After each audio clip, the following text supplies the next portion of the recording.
Alright, morning folks, my name is Phil Gallagher, I run Thraben University, a site for legacy death and taxes. Today we're going to be playing sort of the cousin of death and taxes. We're going to be playing some Maverick. This is a deck list that D. Neely did well with, and I think it was a legacy challenge recently. Except I've made two changes to the sideboard. These are the two cards that I changed. I'll talk about those in just a second. So this is not a traditional Maverick list. This one's a little bit spicy in that rather than having more utility or a larger Stoneforge Mystic package or like a greater Green Sun Zenith toolbox, you have Elvish Reclaimers. This is a card that has been seeing a lot of legacy play recently in a variety of archetypes. In this deck, it's largely a beater. We're playing this card as a 3/4 that just comes down on turn 1. We're very much a deck where we want lands in the graveyard. So Elvish Reclaimer can fuel itself, it can fuel Knight, and we do have a couple of really good things to go and fetch up. We get the Bojuka Bog, the Cradle, you can get Karakas, Horizon Canopy, Sajiri's Step to go and protect something. And at the same time, you're also representing the Dark Depths combo, even if you don't necessarily have it. People very much play scared of that card. So this is somewhere between a beater and a utility card in this deck, which is pretty useful. Notice here that Maverick also has gone over to Giver of Runes over Mother of Runes because Renin 6 is a little bit obnoxious. Rounding out the main deck, we have two Palace Jailers, which I really, really like. Ramunap Excavator, which like sometimes can be a little bit of a nombo with these, but the ability to like Green Sun for the chance to like Wasteland lock someone out is pretty huge. And it also gives you some cute interactions of like Bojuka Bog you, Wasteland myself to Bojuka Bog you again later. Opening up those sorts of doors is pretty cool. D. Neely's original deck list had two Vivians in these two slots, which I'm not entirely sure that that's a legacy playable card. He said that it was good, but I'm so skeptical about that card that I just don't think I want to register it. So I've put in a Choke, which I've always been a huge fan of, and a Blessed Alliance to round out the sideboard. Blessed Alliance is something that Jetpack Blues recommended on Twitter, just as, you know, a way to have another out to a Merit Lodge or just like another blowout spell. In this deck, if you can go and untap some creatures, you're often untapping huge threats, and you can get some massive combat blowouts with this. I don't know if this is actually jank. I feel like this deck might actually be good. Like, we'll see, but I'm very hopeful going into this league.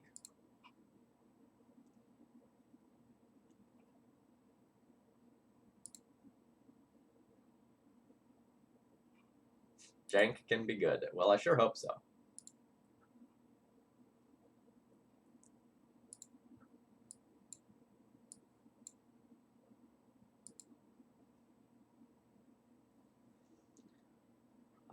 So we'll see how Moto goes today.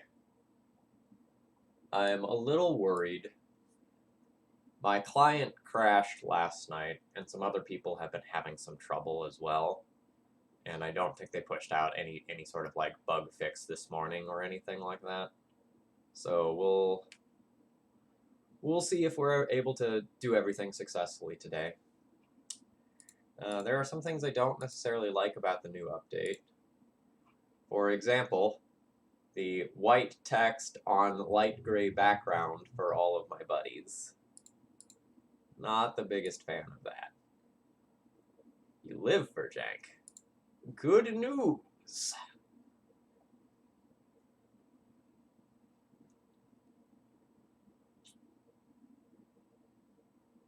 Let's see, what's new in the life of Phil while we're waiting here?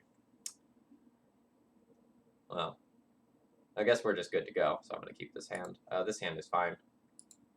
We have a decent range of things that we can do with this hand. And if my opponent just poops a Grizzlebrand, we have a Karakas at the ready. Burn? Burn.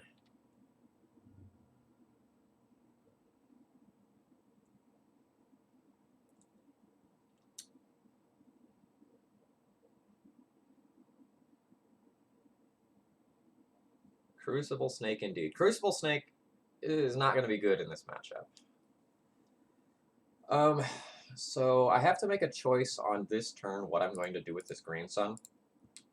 So the big choice is, am I going to keep this to try and get Scavenging Ooze, or am I just going to try and get Dryad Arbor now, trying to convince my opponent to bolt it so that I effectively gain 3 life with my Green Sun, buying me time for my other cards to hopefully stabilize the board.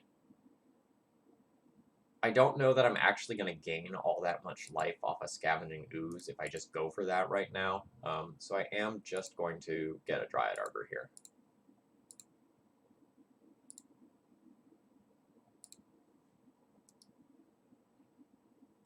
As far as MTG content production goes, last night I recorded a Red Prison primer that will be going up on YouTube on Monday.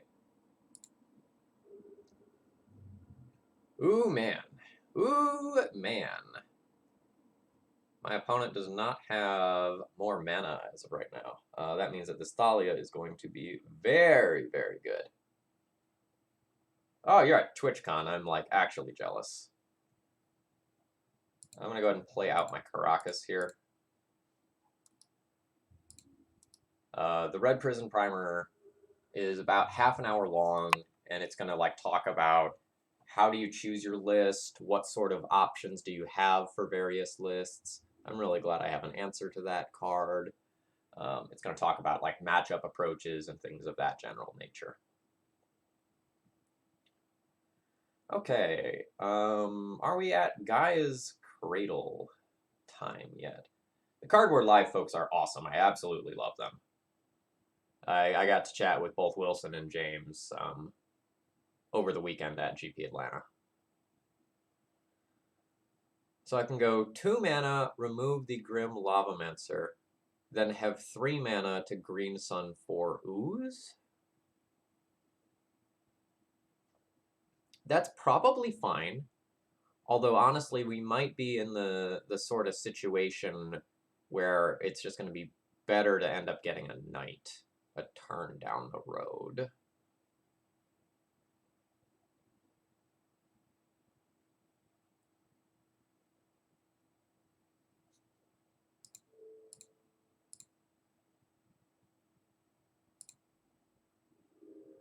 Because there are no creatures in graveyard yet.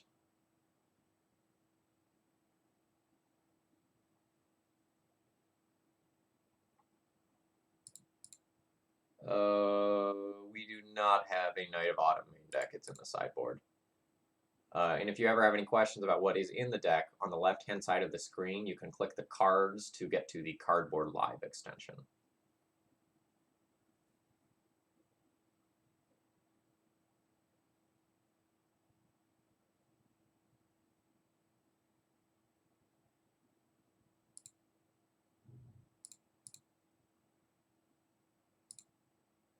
So I think I'm just gonna go and play a big booty snake there, and crash in with my Thalia. If my opponent draws a land and removes Ramuh Excavator, I will give them the 2 points of damage they can get by getting in there. Alright, Thalia absolutely mised that game, which I'm very happy about. Hey, remember that Blessed Alliance I put in the deck? The quote, least useful mode of that is target player gains 4 life, which is pretty clutch here. So we're going to want Blessed Alliance, Aethersworn Canonist. We'll probably play Knight of Autumn. Chalice of the Void is kind of medium, like, especially on the draw. It has some text, don't get me wrong, but it shuts off a lot of our cards if we're just bringing it in for fair value. Shade, MTGHS, thank you very much for throwing your support this way this month. I really appreciate it. Enjoy your Thalia emote. So I think I'm going to start by bringing these in, and I'll kind of like consider cards like these as filler cards as well. Something like Sulfuric Vortex can be a huge problem for my deck. We don't really want to be paying life for Sylvan Library. That seems a little loose. This isn't necessarily the best Scrib Ranger matchup. Gaddock Teague only really stops Fire Blast. That's probably not where we need to be. Ramunap Excavator Recurring Lands, also probably too slow for this matchup. So this would leave me at 26 creatures, which is a fine number. Gives me some degree of utility. So then the next question becomes something like, do I want Palace Jailer as another answer to something like Grim Lavamancer, or do I want to board in Council's Judgment to answer problematic permanents like Sulfuric Vortex? Well, I'm glad that you're here. Google, GP Atlanta, top 8.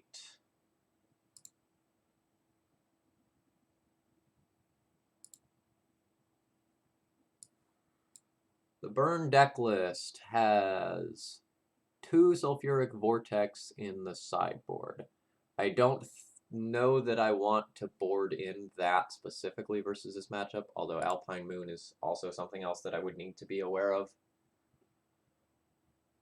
I don't think I'm going to board the Council's Judgment for the 2 of, and I'm going to make the assumption here that my opponent is trying out burn because of the GP deck list. I don't know that that's an accurate assumption, but I'm going to make that assumption.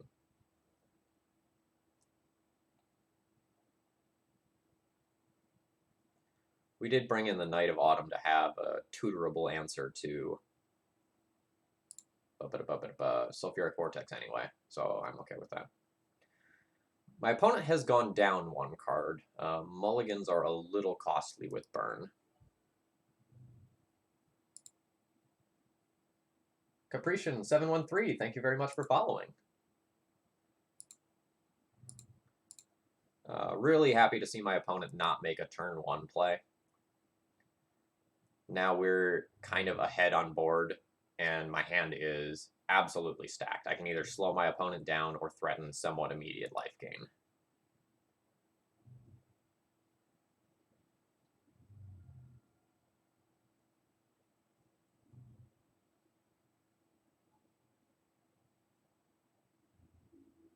So the Goblin Guide was their draw for turn. We get a Wasteland, which is of medium utility.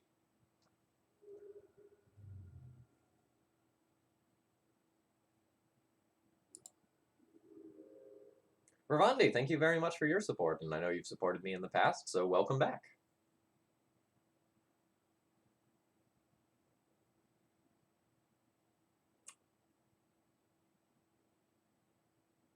So I don't have Batterskull, I have Sword of Fire and Ice and Umazawa's Jitte.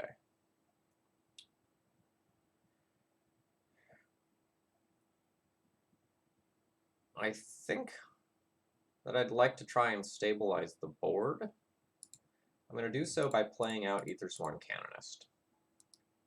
I will happily trade this for the Goblin Guide. That's why I'm playing it over the Stoneforge Mystic. I'd like to either trade this for this 2/2 or trade it for a 3 damage spell. Perfect.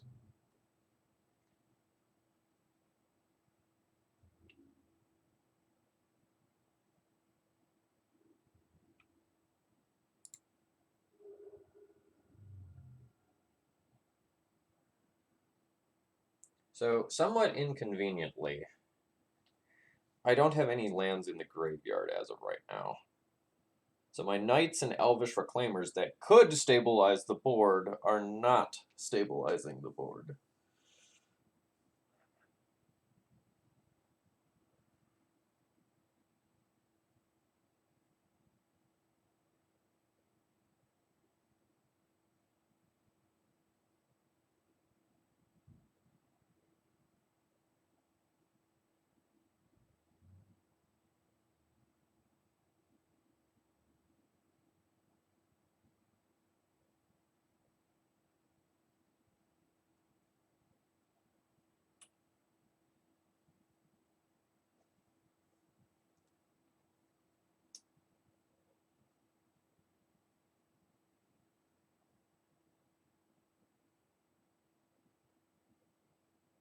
Yeah, that's what I'm thinking about, HC Fox. So if I cast Stoneforge, I take 2, I go to 14. If I get attacked for 4, I go down to 12. If I cast Jitte, I go to 10. And if my opponent has like a Smash to Smithereens or a Lightning Bolt, I'm in big trouble.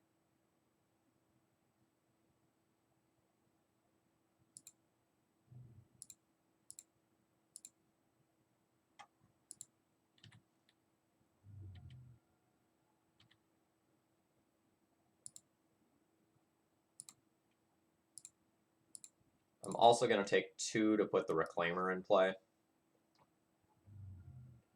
That way, if my opponent has like a 3rd Chain Lightning or some other sorcery speed removal, I still have something else that I can equip the Jitte to the next turn.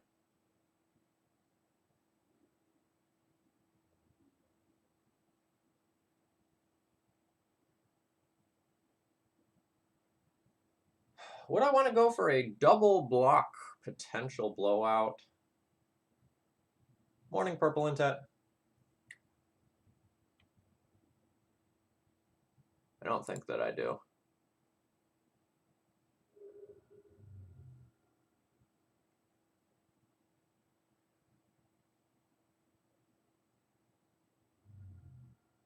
Okay.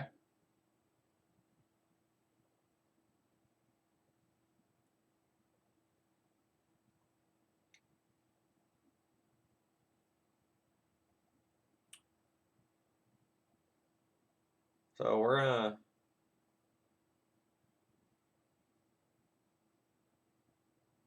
It's really only 3 because of Horizon Canopy.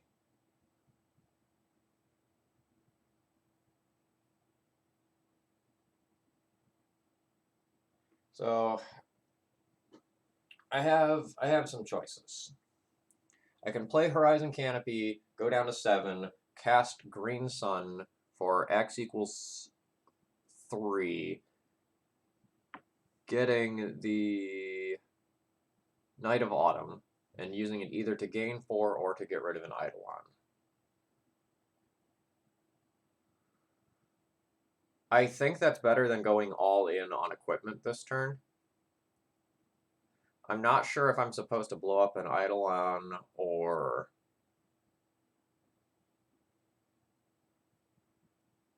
gain life, but I think I'm supposed to blow up an Eidolon.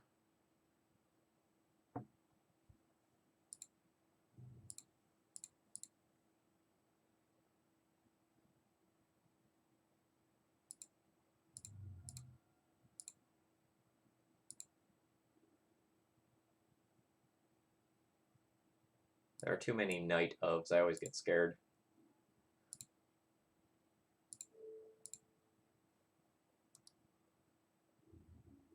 And I'm just gonna, I think, hold my creatures back here.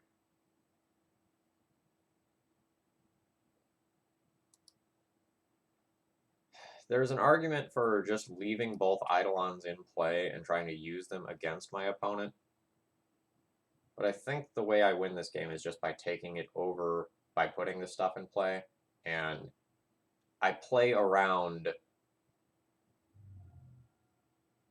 removal spell on Stoneforge much better by removing an Eidolon.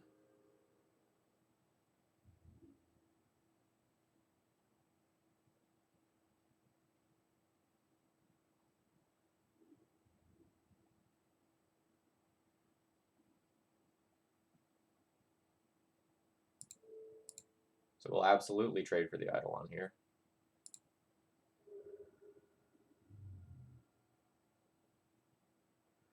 All right, so like, is that last card like a smash or a price to progress? Or Fire Blast too, because I'm gonna go down to 4 to equip this Jitte.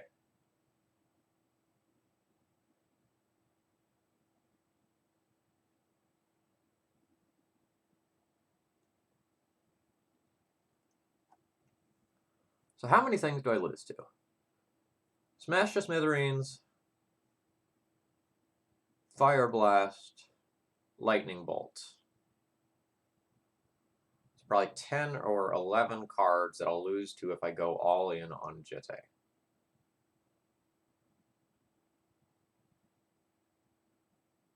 Do I have a choice?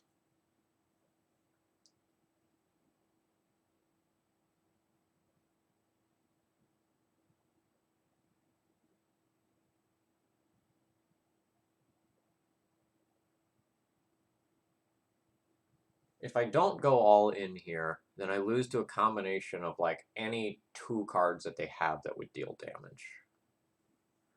I feel like my opponent has it based on that Eidolon attack.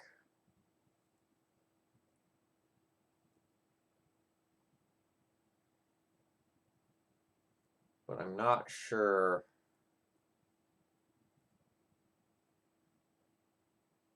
that I actually can afford to not call a bluff here. I'm gonna go for it.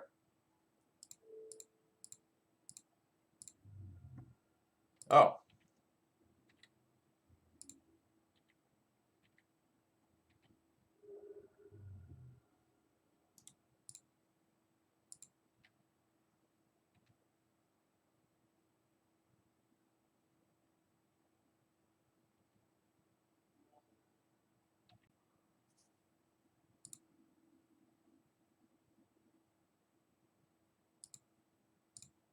Reese P. Gunn, thank you very much for following. Hope you're enjoying the content. We're not going to take an opponent until, sorry, we're not going to take an action until after our opponent attacks. We want to see the top card of our library and make decisions sort of like as optimally as possible. Revealing a Swords to Plowshares. Well, with that in mind, I'm kind of inclined to just take 2 damage.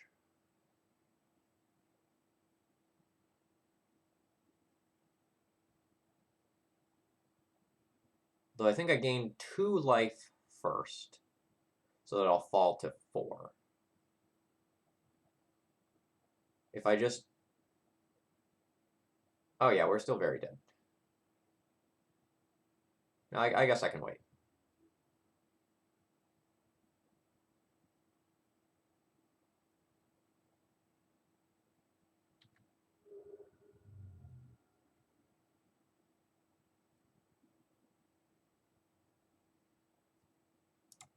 Well,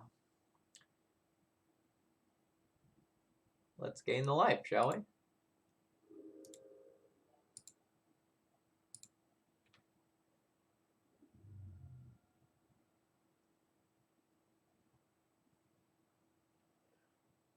Knight of the Reliquary still being a 2/2 is kind of rough.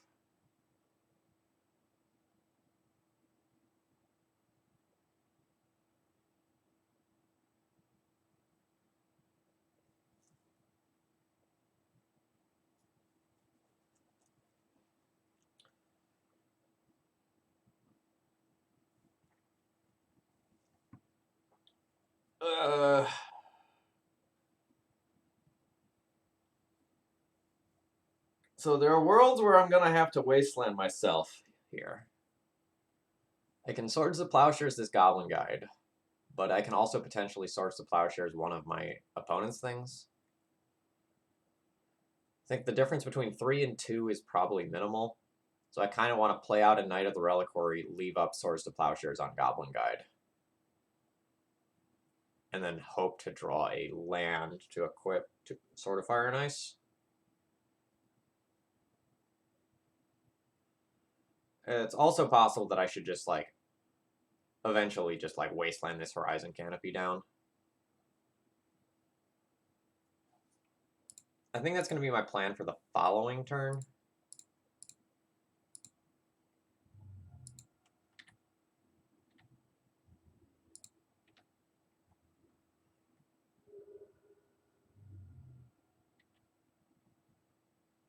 I think if I just, like, pass and leave up the ability to kill my own Elvish Reclaimer, though, I'm just falling further behind on board. I think that's a line that plays to not losing instead of playing to winning.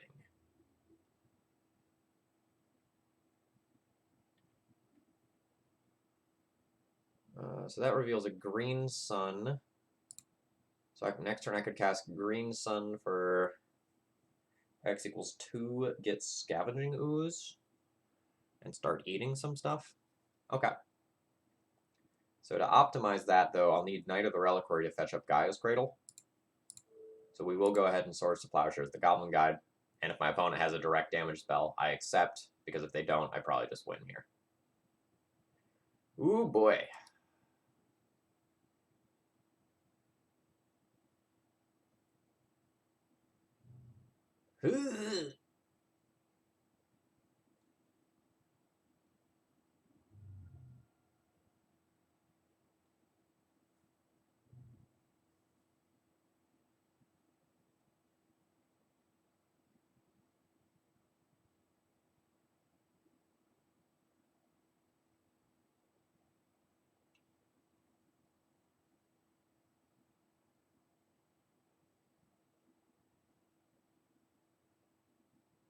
So there's that card that I'm forgetting the name of that has like the spectacle that you can cast it for 1 if your opponent has been dealt damage that turn. It looks like my opponent either has that in hand or in exile and is trying to figure out why they can't cast it right now.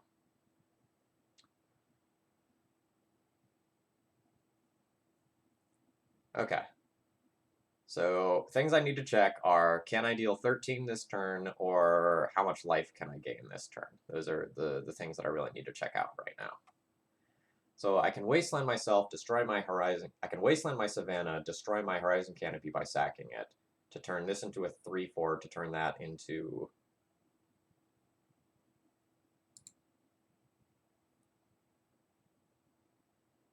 Oh, we get to see what that was. Okay, so it is a Rift Bolt that is in exile. Okay.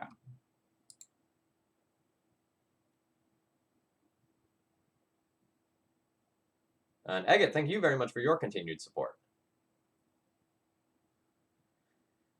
Okay, so I'm going to need to tap 1, 2, 3 lands to cast Green Sun for X equals 2. Then I'm going to need to get Scavenging Ooze.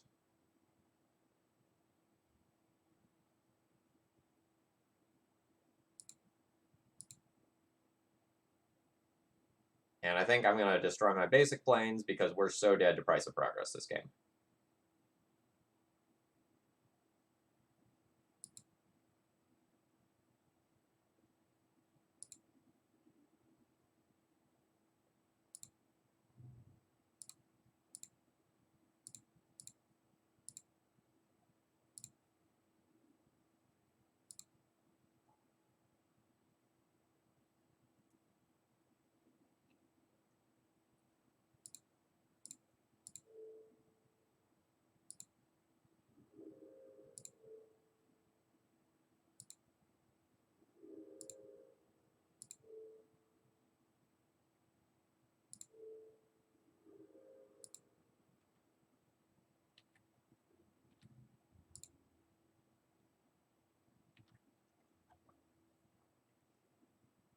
Yeah, I'm on the thinnest margins here.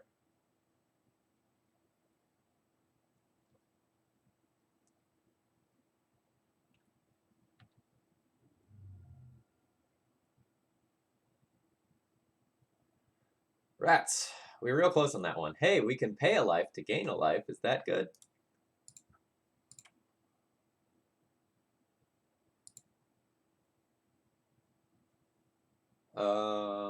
Pretty sure I'm just going to go ahead and run things back the way they are.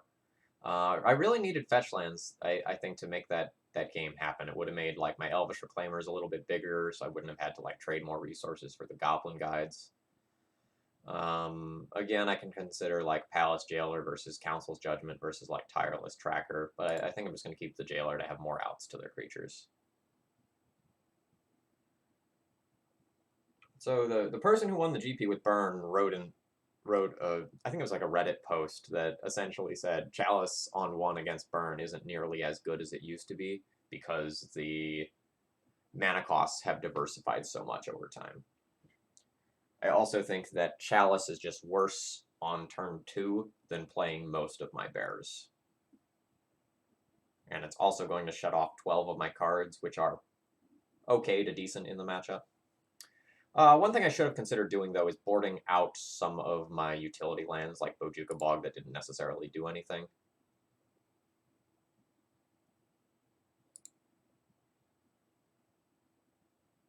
Dan Neely was playing Elvish Reclaimer in his list, and it looks good to me. I know that was a very poor showing for it in that match, because like we didn't draw fetch lands. But if that had turned into a 3/4, I think it really would have spun the game quite a bit.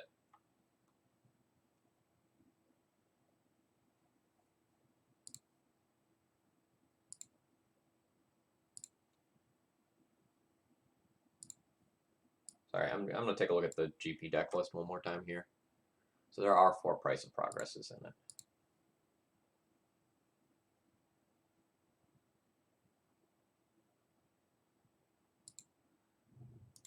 I think I am going to go ahead and go for basics this game. The reason not to go for basics is to attempt to double Swords to Plowshares or Swords to Plowshares plus Thalia on a potential later turn.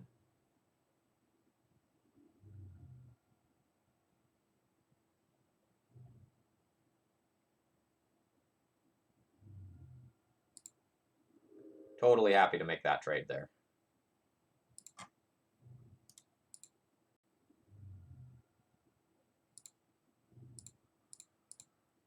Playing the Thalia here is a little bit awkward due to the nature of my hand, but I still think it's correct to do because we lose the ability to double spell. Like, we can't Reclaimer and Swords to Plowshares on this next turn, unless we draw a land.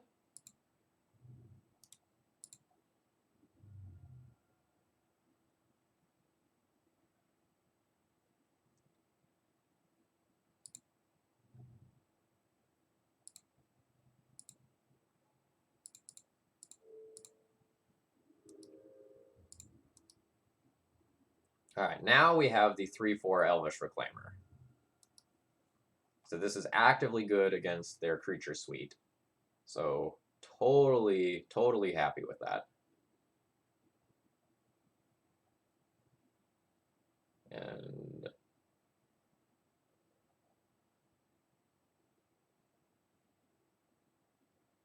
I think I'm just going to jam my sword here rather than the Canonist.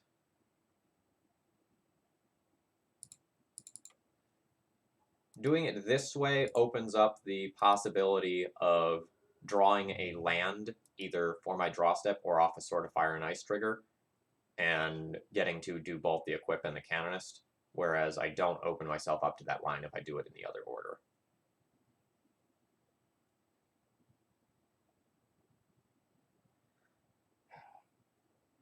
The sword also really makes me the aggressor unless they have Smash to Smithereens.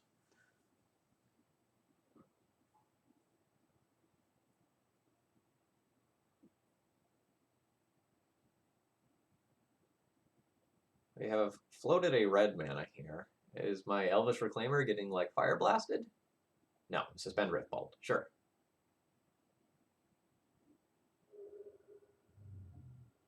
Yo, Blessed Alliance!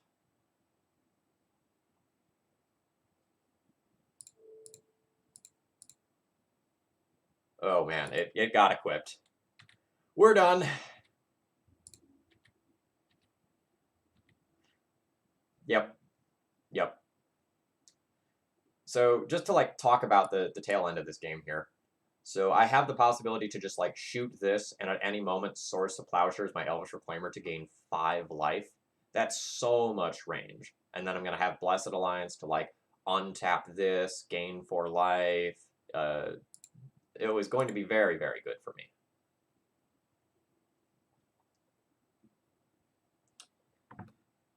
That was a much more intricate game than I was expecting. Our game 2 draw was sort of awkward, and it's possible, in fact likely, that if I went over that game, like there could have been better lines that I could have taken.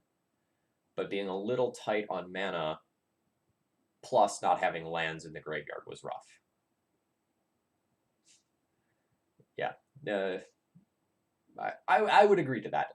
That Canopy being a pain land there was pretty rough, because we were 1 or 2 points of life away from just absolutely running away with game 2. But at the same time, game 2 we were also just like so dead to a Price of Progress at any moment.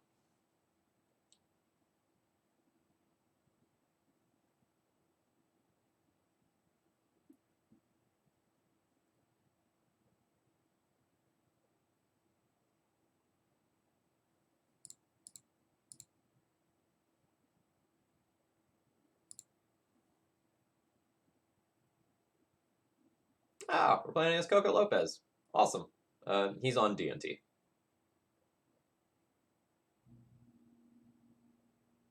Very good player. Met him at the GP.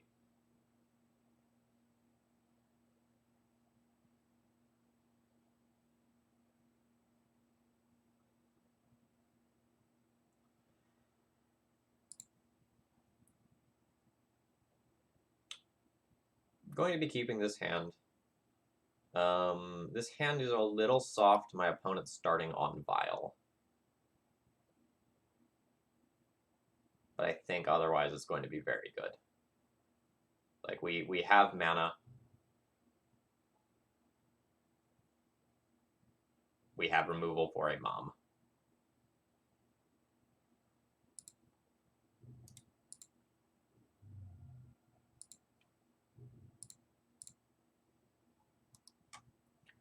Our mana this game could get awkward if my opponent has Rishadan Port. So we're going to fetch basics to play around Wasteland, but that in turn makes us worse to Rishadan Port.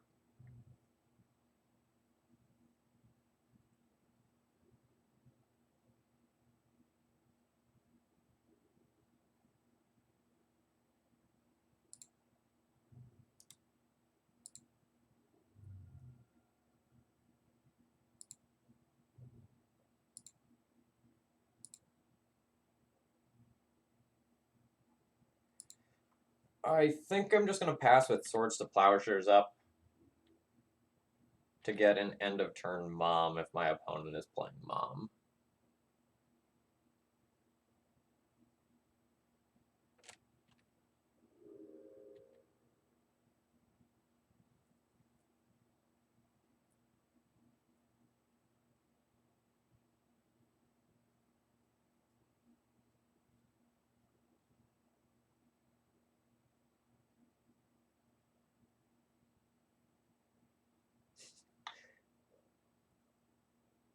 I wonder if my opponent is sitting there thinking whether they should remove the Elvish Reclaimer or whether they should actually put in this Mom.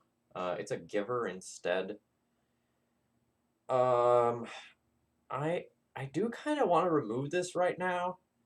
And I'm going to say some words that might sound funny. In case my opponent is playing Charming Prince, because that would be such a devastating blowout if they are. So I think I am going to go ahead and nug this here.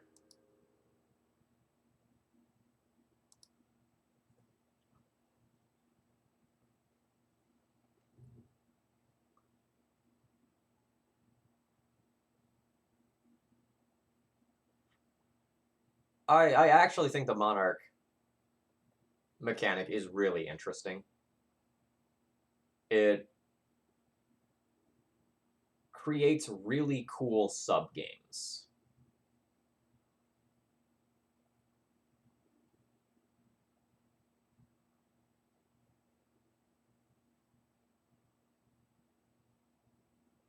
So my opponent is threatening Jitte this turn.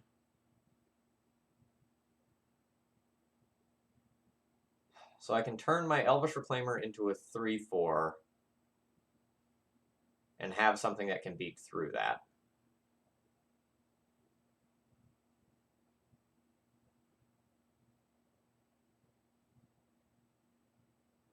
I think I'm just going to be playing out Giver plus Ooze here and creating a larger board.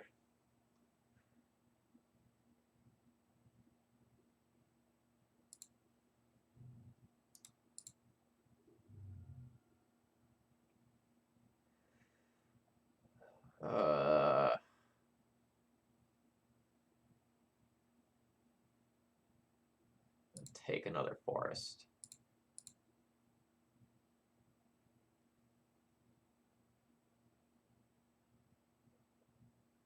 Sure, that's fair. My comment was specifically in the context of Legacy. In Legacy, I think the Monarch mechanic is totally fine. Stapling that effect to common cards, yeah, I don't know about that.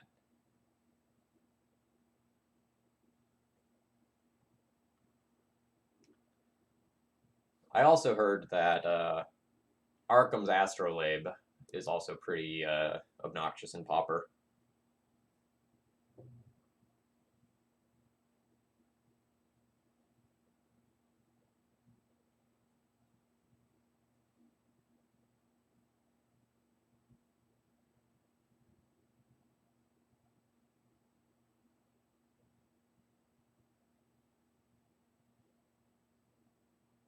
Hello, hello.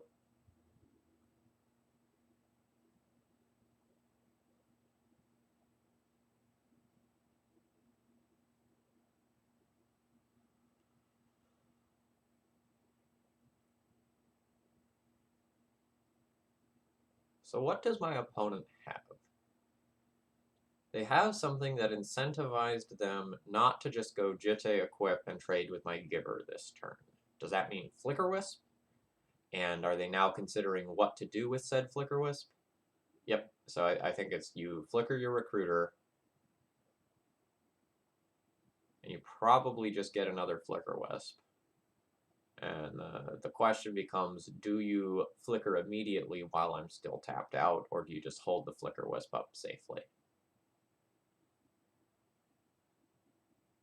Yeah, that's what I would have done.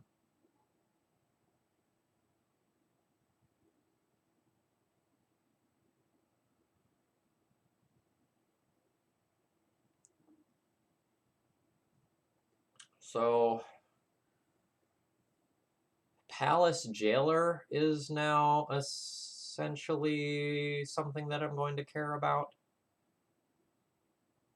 My land enters tapped with this. I'm just going to confirm it does.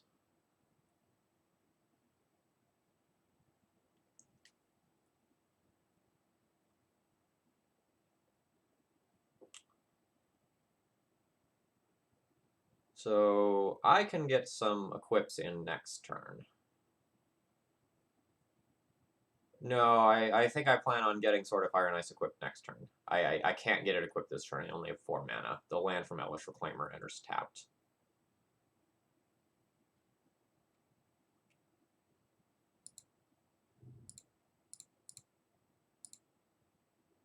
So I think this becomes my line.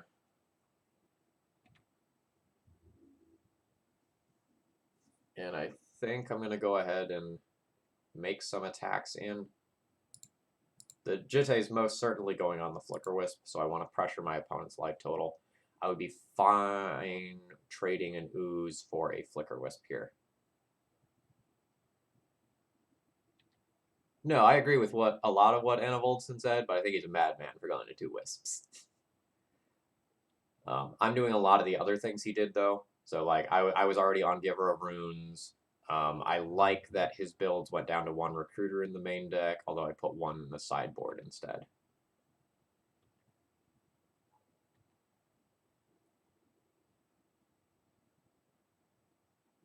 No, I think my mana is more valuable than his mana. He's going to become the Monarch. Wastelanding your opponent when they are the Monarch is a losing battle.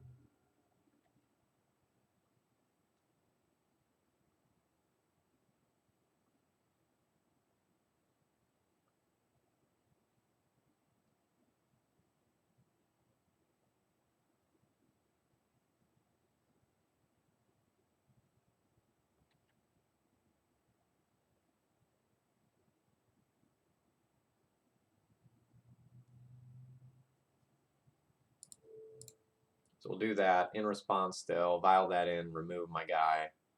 I can grow my Ooze to a 3/3.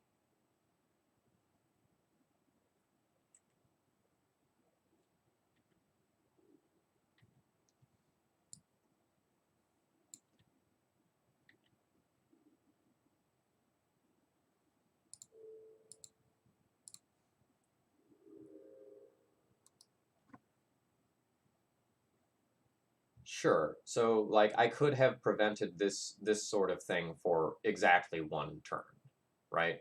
If I wasteland and they don't draw a land, I prevent that for 1 turn. But I don't think I necessarily get long-term prospects on winning the game taking that other line. Because otherwise they, like, jailer away, one of my creatures. They have plenty of chump blockers, and then like the following turn, they'll just end up like throwing the Jitte in play instead.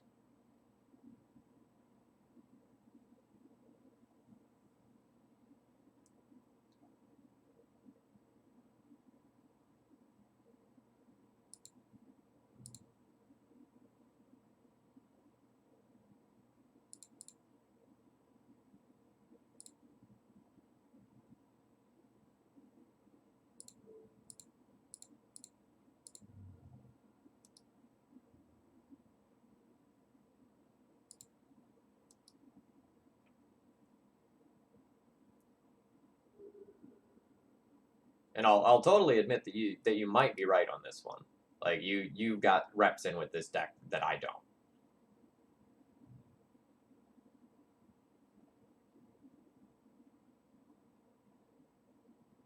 But I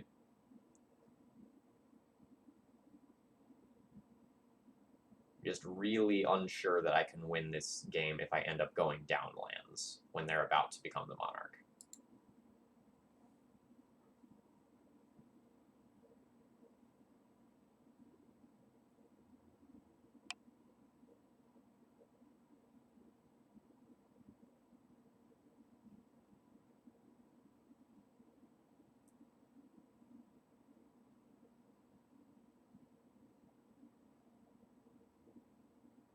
So I can't really afford to take that block here. I'm just going to take that damage.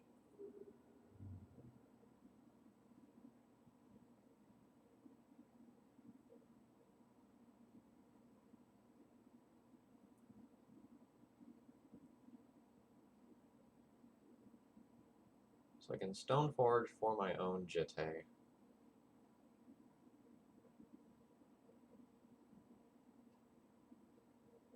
Where does that end up putting me? So my opponent will chump block with a Stoneforge if I go and attack in.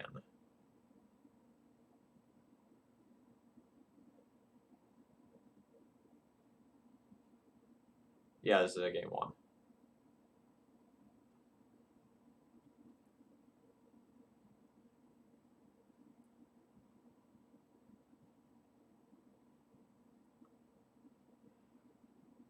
So if I attack in with my Ooze, my opponent can block with Wisp, use a Jitte counter, use really 2 Jitte counters to kill my Ooze, and I'll also take out a Stoneforge. Then I could play a Stoneforge, get my Jitte, and try to ride Elvish Reclaimer plus that to victory later. Alternatively, my opponent can just go 3, 6, 7, 8, 9, 10 and kill me with the air if they don't block. Yeah, I'm aware that I can eat a creature.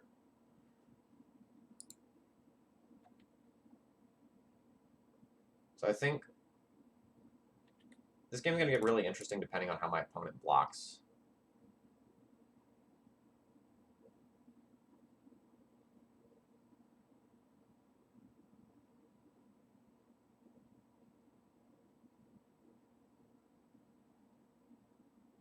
Okay, so they're just going to go double chumps here.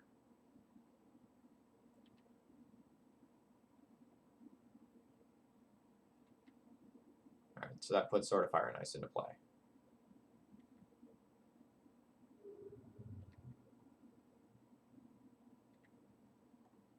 So now I can gain up to 3 life, really only 2 life. I can go up to 12. So in the air, my opponent has 6, 7, 8, 9, 10, 11, 12, 13, 14. So even if I play something that blocks on the ground, I am just dead to that. So I need to draw a card here.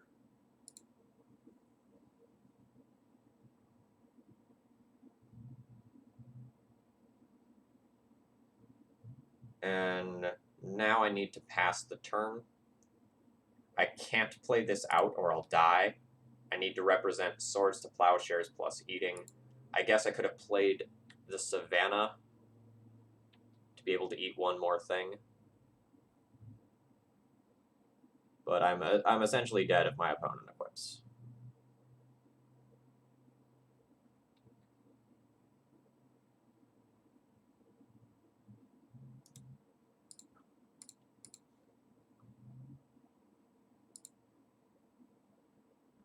Alright. So I probably want Council Judgment, Knight of Autumn, Blessed Alliance, probably Tireless Tracker. I definitely don't want Teague. That's very bad. I probably don't want my Thalias.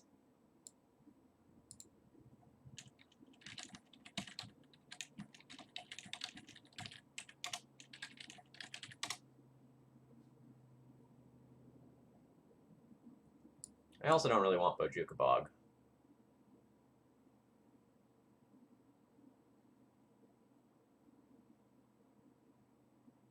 Everything else seems pretty reasonable.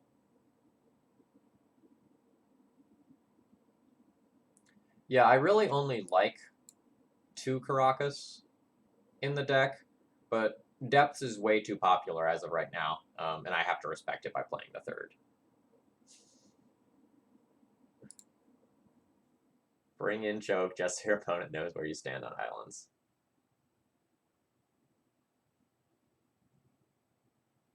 Ooh. My opponent thinks that I am on Naya. Ha.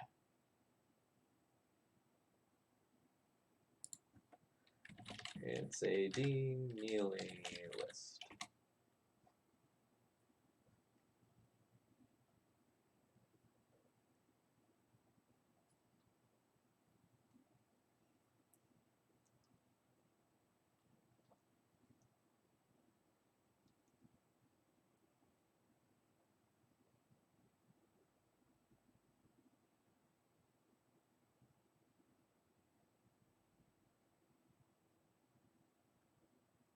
Well, it's a Neely list that I didn't play the Vivians in the sideboard. I subbed them for a Choke and a Blessed Alliance. I played against a lot of decks that had Dark Depths in it. They weren't necessarily traditional depths, but I played against lands, I played against depths, I played against a bug lands deck, I did play against regular depths. At least 4. I think more. Nope.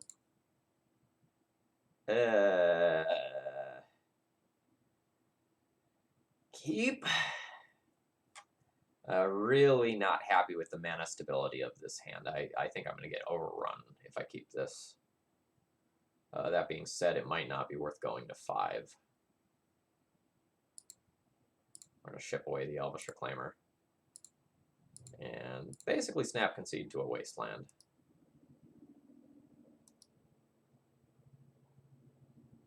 Yeah, I think this is very close to a mulligan as well.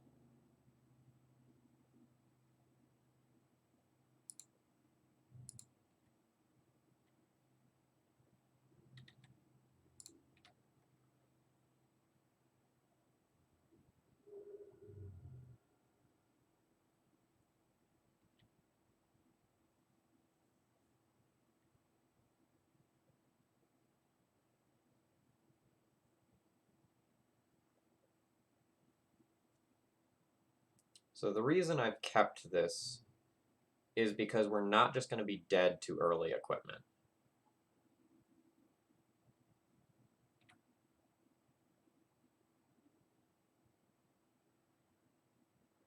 Am I Council Judgmenting away that Ether Vial?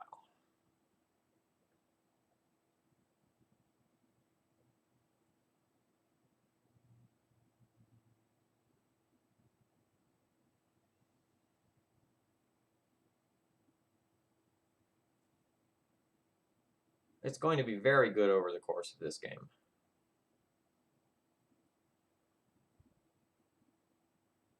I have no pressure currently. My opponent will have all the time in the world to use it to set up like Recruiter Flicker Wisp Chains or equivalent.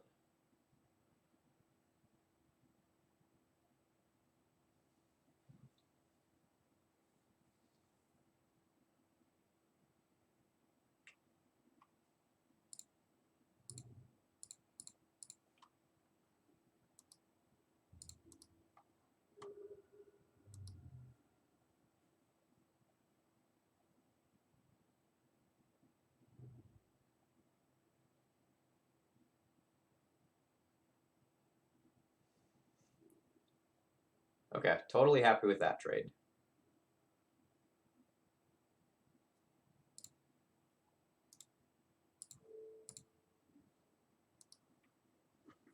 This is like the slowest Maverick versus D&T game ever. Not really. They all take forever.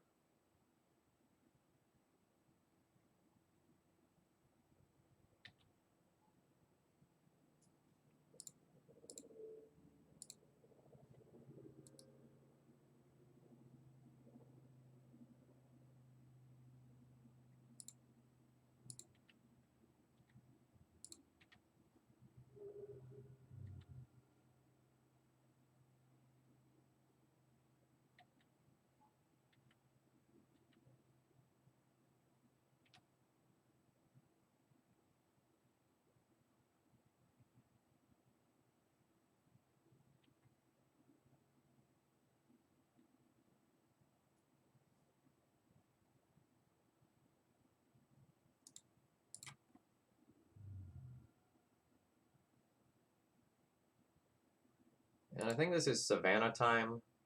Rashad Port is like potentially taking me off colors, so I'm probably just going to make myself worse against Port if I fetch basics.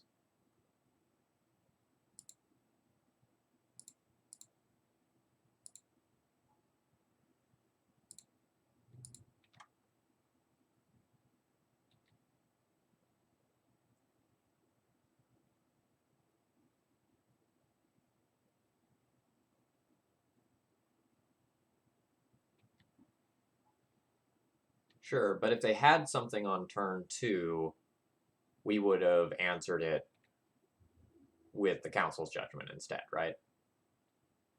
Like, they played the Aether Vial and we answered that. Alright, so they got a Jitte. What do I want to do with this Green Sun? So I'm relatively safe from the Jitte with Pride Mage up. And I could potentially leave up Pride Mage plus Blessed Alliance.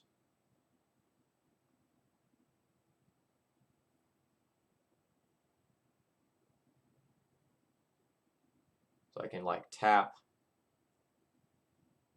Cradle Arbor Plains and cast a Green Sun for X equals 3.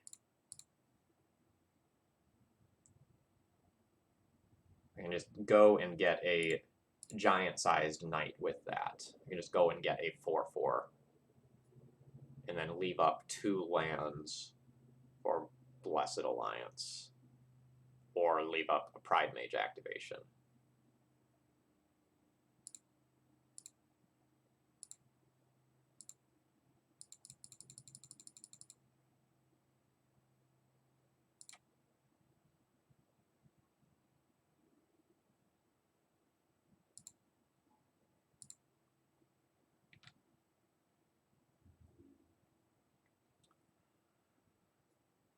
Am I going to make an attack here?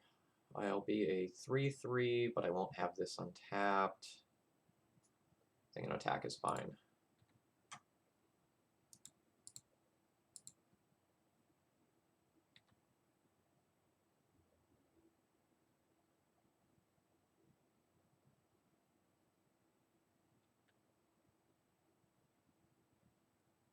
Yep.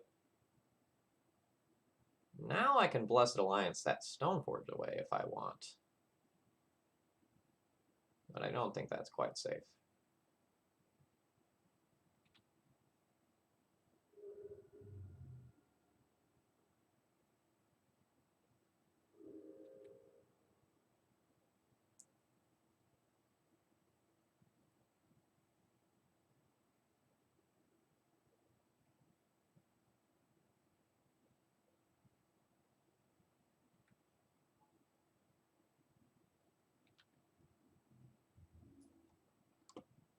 Oh, it is not attacking or blocking. You're right.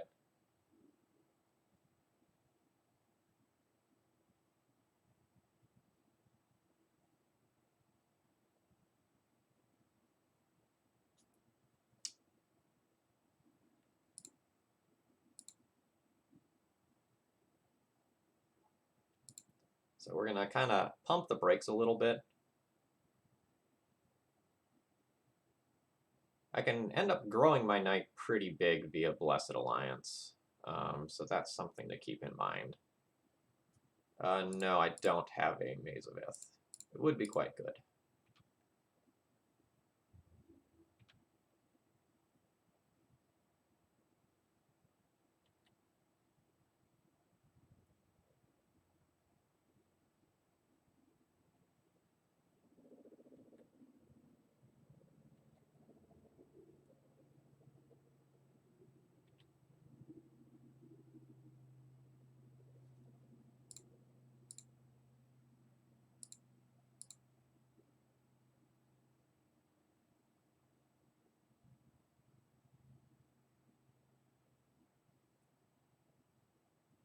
This is great. Swords to Plowshares on tireless tracker for my opponent if they have it.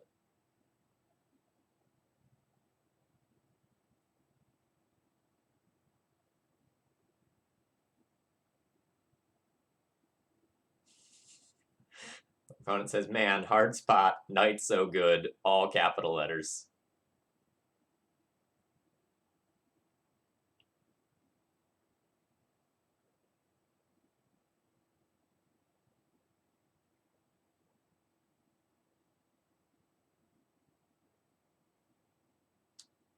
Yeah, so I could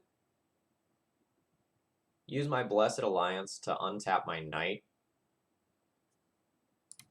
But I don't think that's right.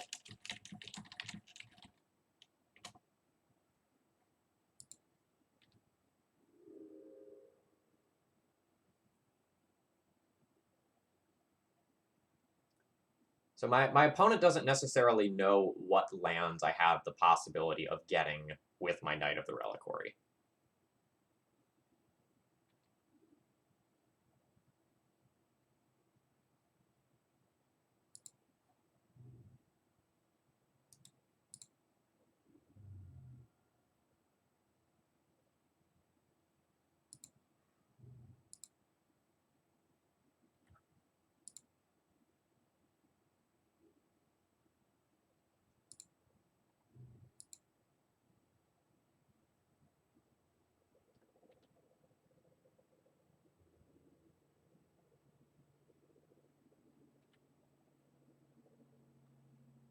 If they attack with the Crusader, they potentially open themselves up to a pretty big crackback with Knight.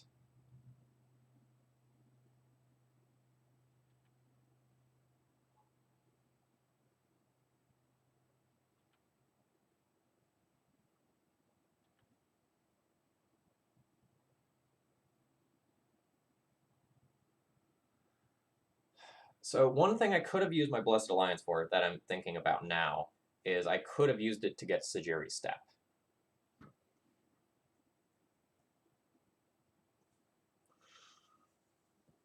Okay, so I probably need to remove the Jitte right now. And then he'll put it on Knight.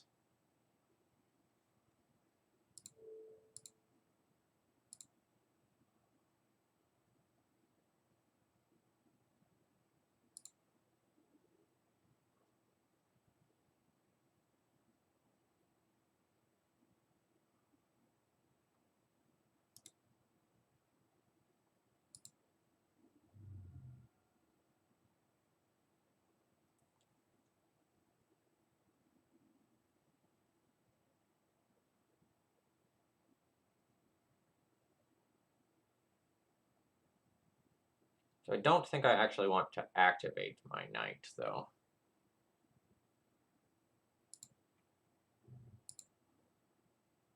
I think I'm just going to leave it there. Because if I activate the Knight, my opponent might attack with the Stoneforge and kind of like ruin my plans to kill this Crusader.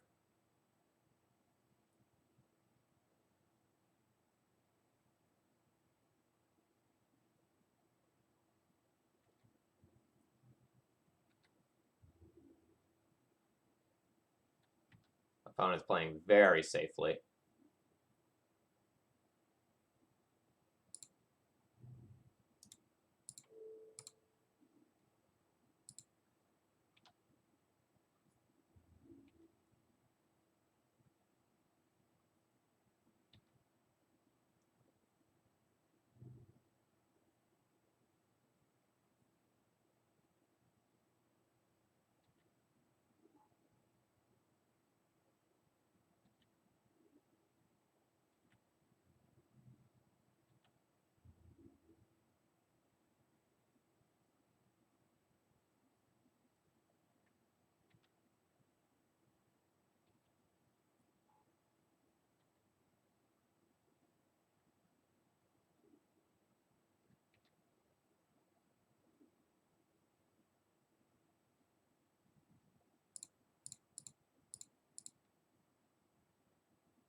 So I don't remember if I said this or not already, but looking back, when my opponent Swords to Plowshare the Tireless Tracker, I was supposed to activate Knight again and get Sajiri's Step to protect it.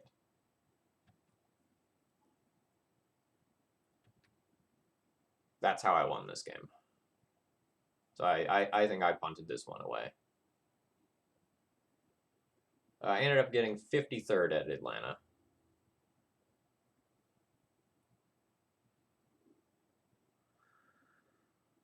Oh, okay. What does that do?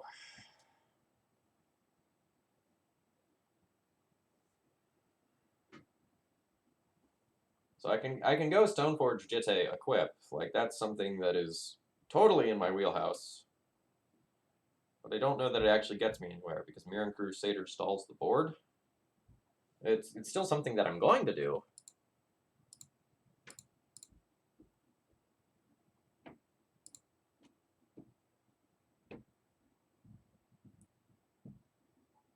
I'm not super happy with where I end up.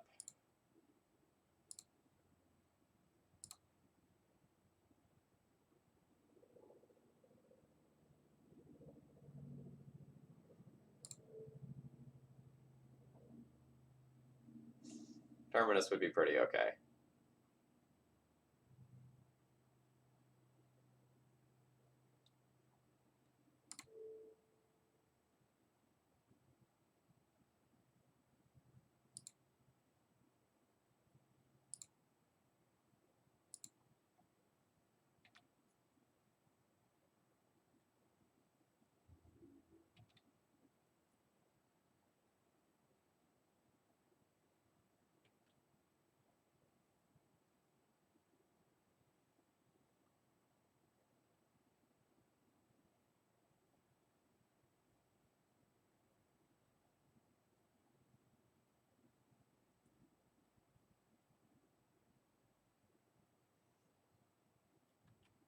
Rough.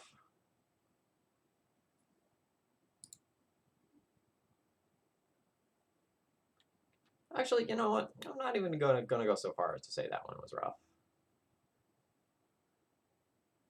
No attack by the Flickerless Bear seems a little weird to me.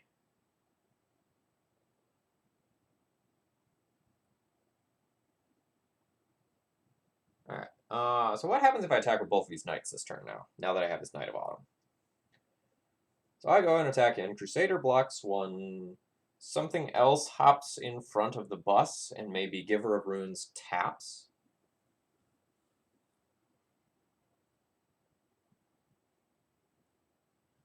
Giver of Rune taps on not Phyrexian Revoker, I can get pretty far ahead.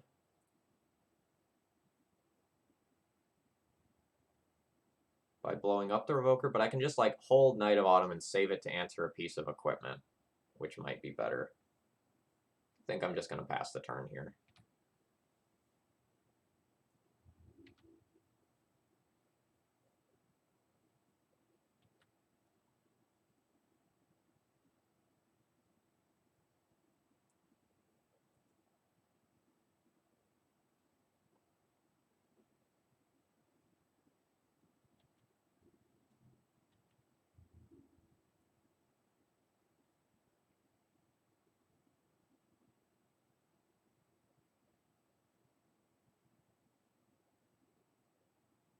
Yeah, I mean, I'll take that Crusader off the board.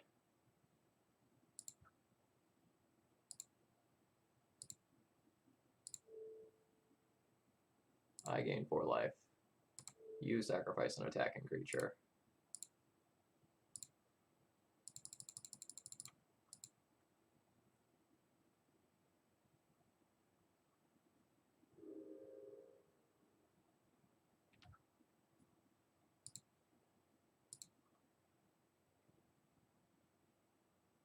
Yeah, that makes sense.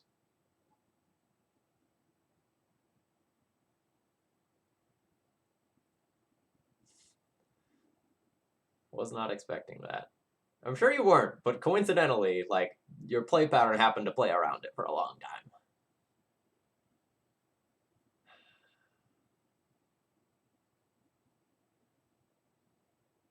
So I think now I go ahead and go in with my knights.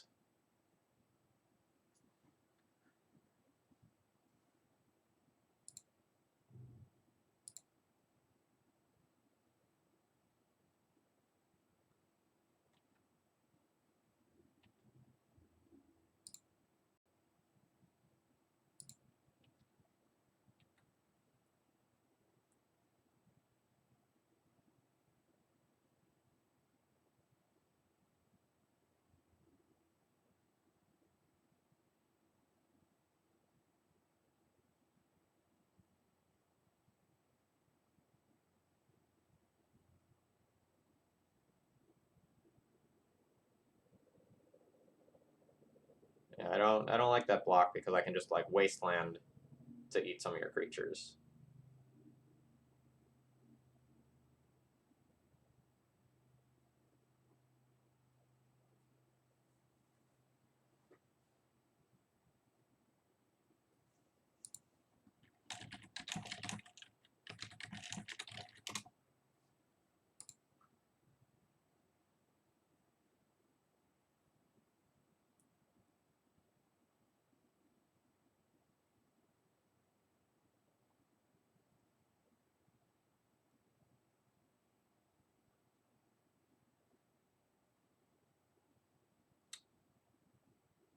This has been a really, really interesting game.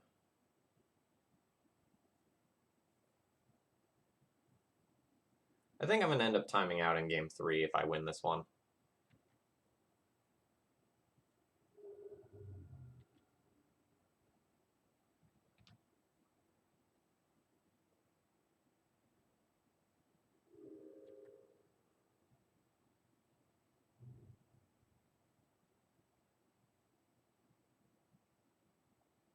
Ooh. That's a little rough.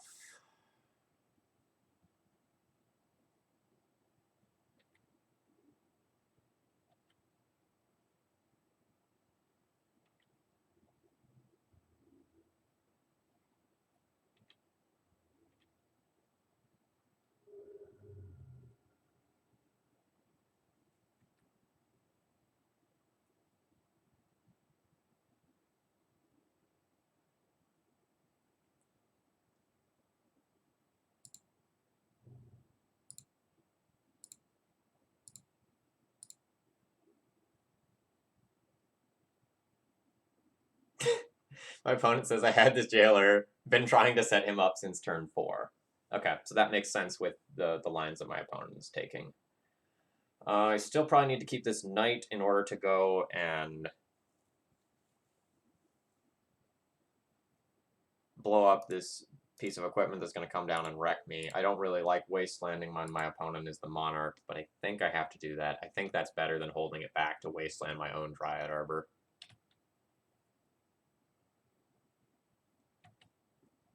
Although it's possible that the way that I win this game is just by getting a single knight hit in.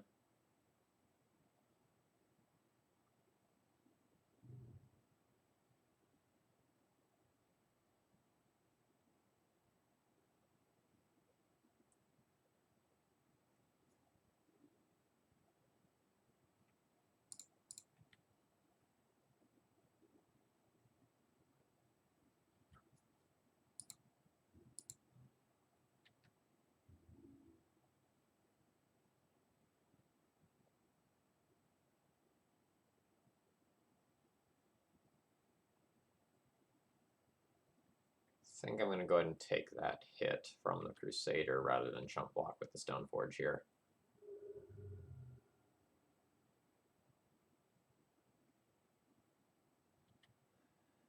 Oh god. Alright, we're not beating that. So now that takes my second Knight of the Reliquary away. I'm going to go ahead and scoop that one up there. GG. So that was a great game. But I think I blew that one. I think I had that game too if I protected my Tireless Tracker with Sajiri's Step, using Blessed Alliance to untap my knight in response to the first knight activation. So at the time, I wasn't really sure that that was worth doing, but at the time, I saw myself getting the cards for that, but I didn't think of fetching up Sajiri's Step until afterwards. So that loss is totally on me. Morning, Min. You just missed a real good one versus Coco Lopez. We're currently 1-1 with Maverick. We beat Burn, and we lost to D&T.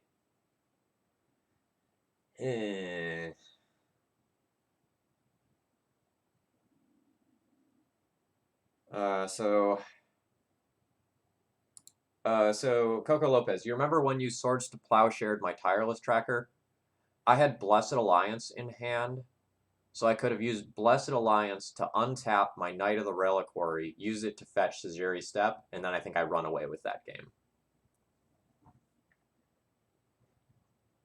I just didn't see it until a couple of turns later. Yeah, Coco Lopez is on a crazy hot run right now.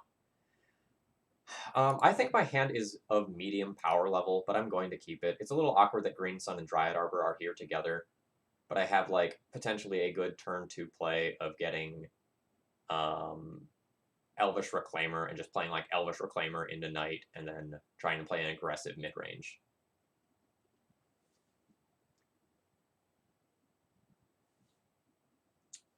Yeah, but that game too was super interesting. I do think you were right for hitting the Tireless Tracker there, especially since you had Crusader. Oh god, we're playing against Elves. We are not well suited for that. I guess now this becomes a Green Sun for X equals 2 to stop Natural Order with Teague.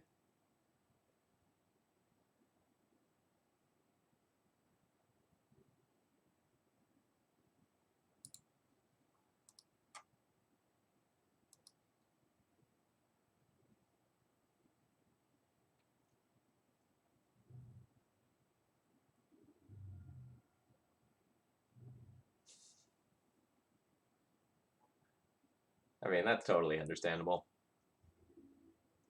You can get away with playing Magic at work, why wouldn't you?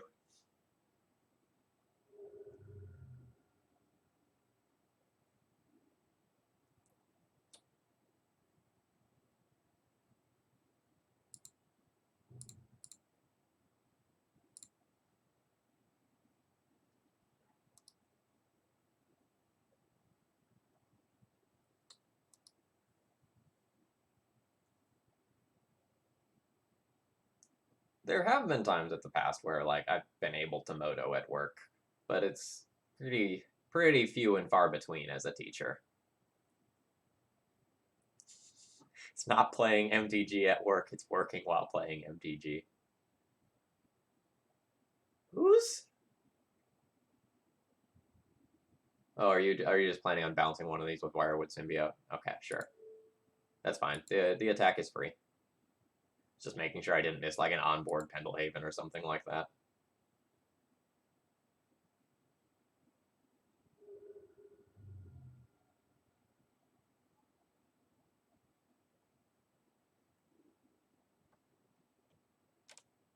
Stars of Plowshare is not actually all that good on this board.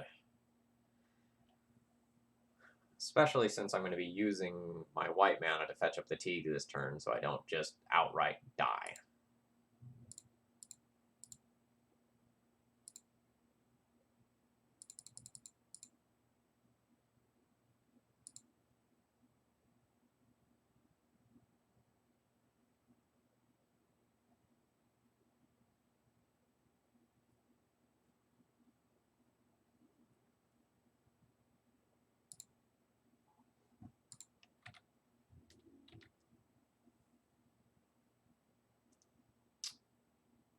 Note, on the off chance that my opponent is playing Elvish Reclaimer in their deck, I will be eating their fetch land at end of turn with Dryad Arbor. Birch Floor is fine.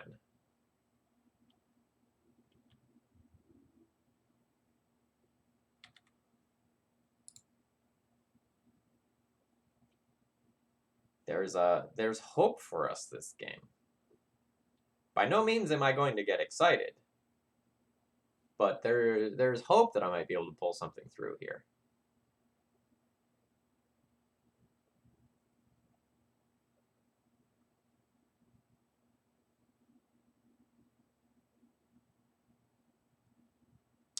Yeah, Elves is tricky. You have a better chance than when you're playing D&T, but that doesn't mean it's good.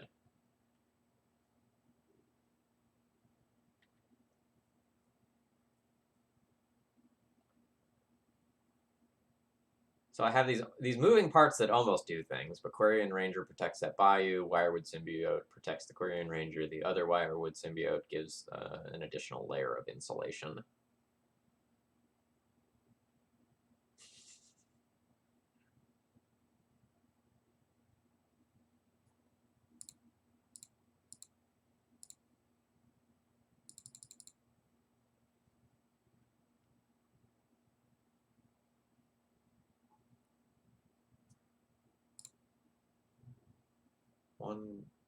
No, my opponent's totally fine on mana, right? So like hypothetically, if they draw Crater Hoof, they have 1, 2, 3, 4, 5, 6, 7.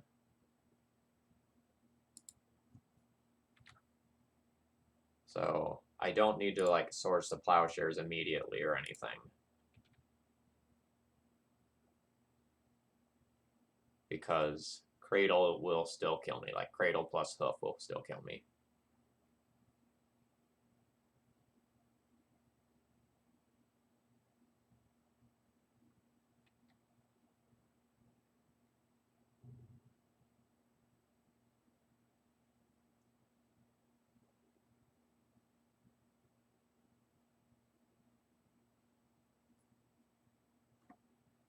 So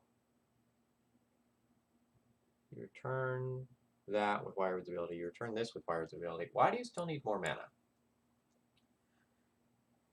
You have 8 for Hoof. You can't actually go and cast Green Sun for Hoof. Did you forget about the X side of Teague? Or am I missing something? I'm going to assume that you've forgotten about the X side of Teague here. And I'm going to let that untap happen.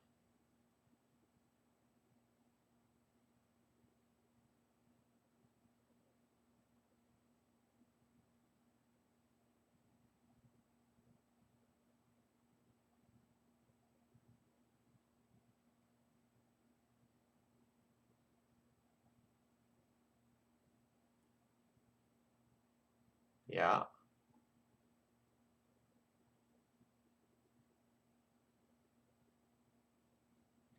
Sure.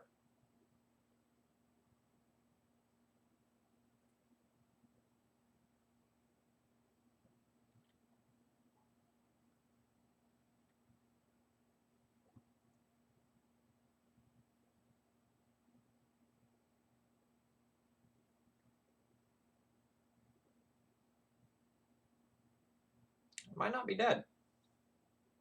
They would be very close to dead, but it might not actually die. His opponent has 3 attackers. So they have 6, 12, 18, 19, 20, 21 coming in. Yeah, I am not going to immediately die.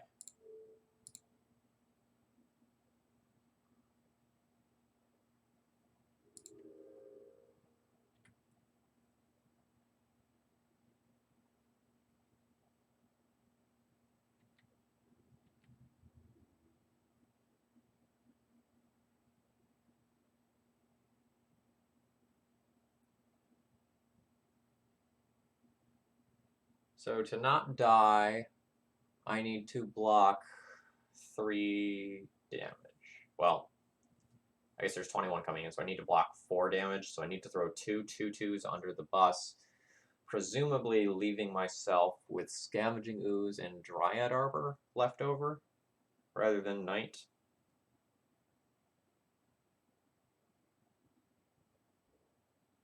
Or... yeah.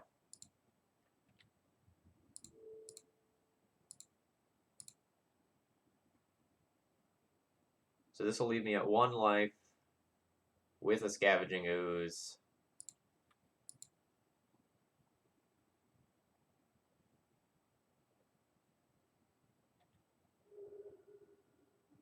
I'll go up to 2, and go up to 3 on my turn. Maybe top deck Umezawa's Jitte and do something there?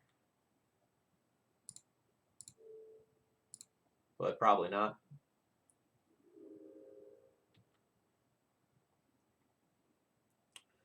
What does that do?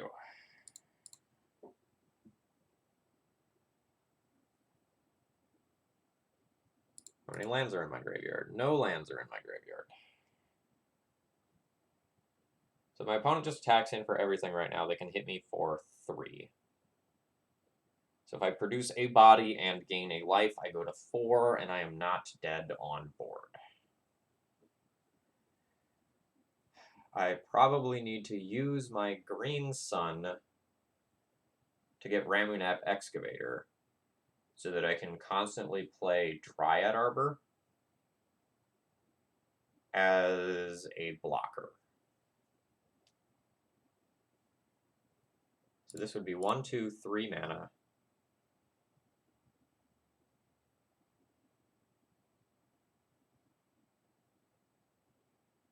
I play a land. Yeah, okay. Tireless Tracker is kind of the other possibility here. No, Green Sun only gets green creatures.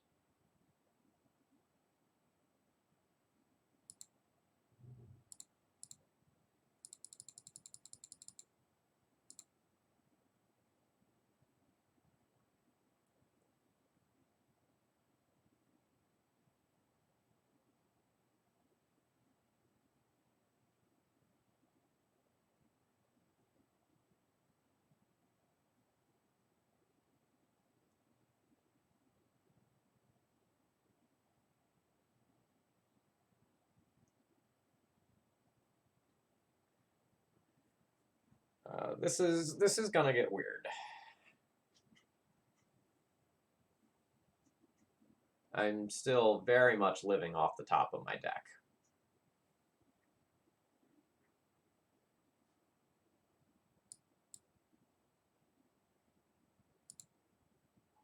But I think this sort of gives me a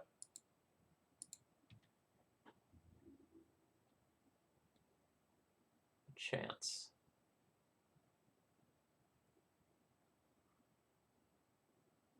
No, I think saving the Swords to Plowshares for when I did was optimal. Like, given the sequencing that my opponent was doing, it really looked to me like they had forgotten about Gaddock Teeg. So I think giving them the opportunity to make that mistake and then removing the 5/5 is way better than like trying to make it so they get 1 fewer attacker.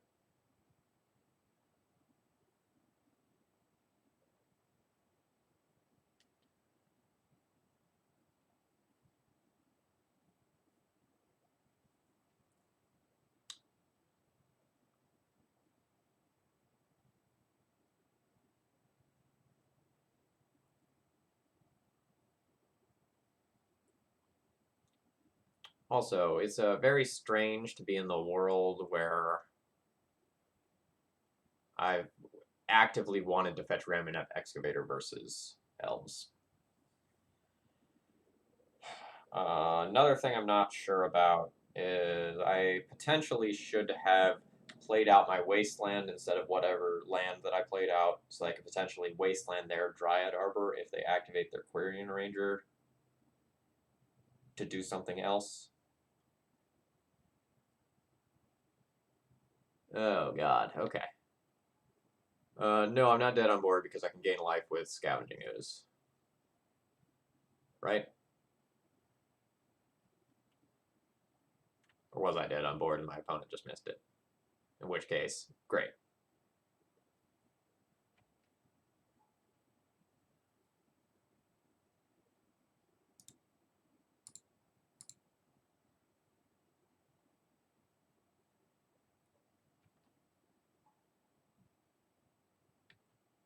Oh yeah, that's right. When I talked myself through the line that I was going to do, I said I needed to play out the Wasteland as well in order to not be dead on board.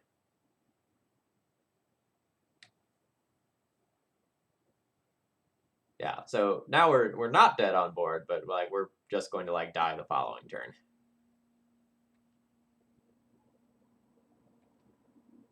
I haven't been to Modern for like 3 weeks at my local game store. Just like prepping for GP Atlanta was my priority.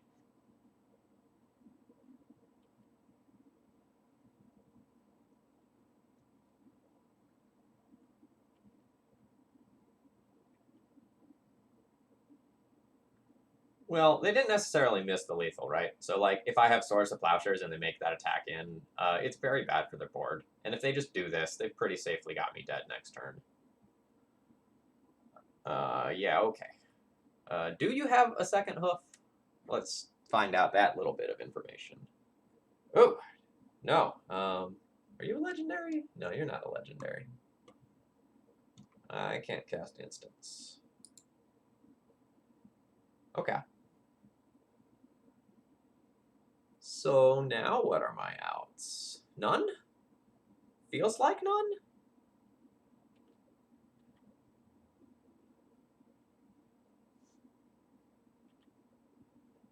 Willing to entertain the idea that I might be wrong, though?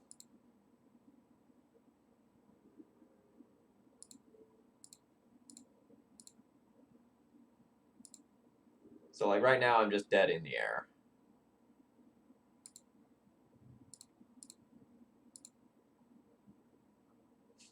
Unless I become Storm without instants. Seems dubious at best. Rats!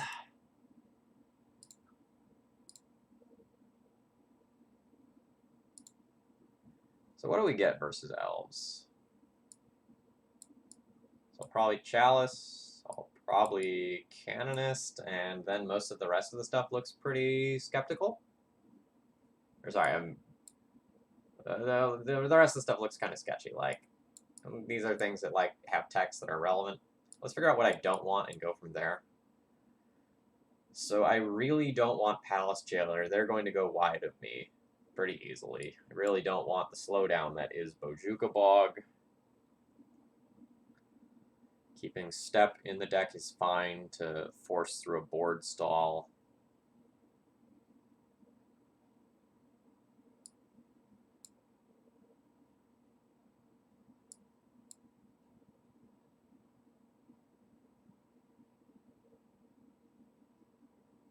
Pride Mage or Thalia are probably my cuts. I guess Pride Mage. I could just play this as a 4/3 body for 3 mana as well, and that might be better than a Thalia.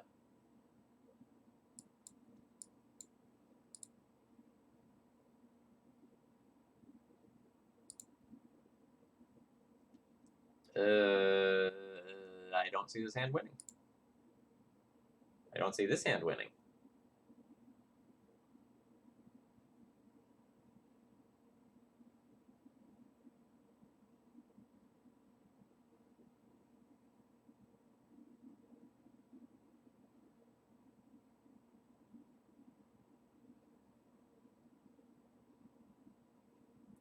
I think I'm going to be dead in short order if I'm going to 5 against Elves. I will keep this hand on the strength of Sylvan Library alone. But I expect to die. So I probably don't see myself being able to wasteland my opponent. And I guess we can ship back one of my lands.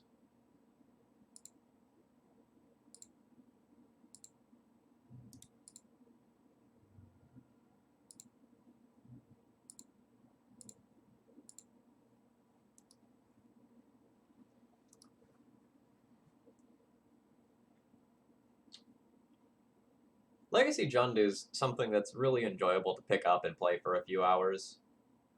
Like, it's got more game than people give it credit for. And it's just really fun to cast Bloodbraid Elf. Like, it's just enjoyable playing the slots with that card.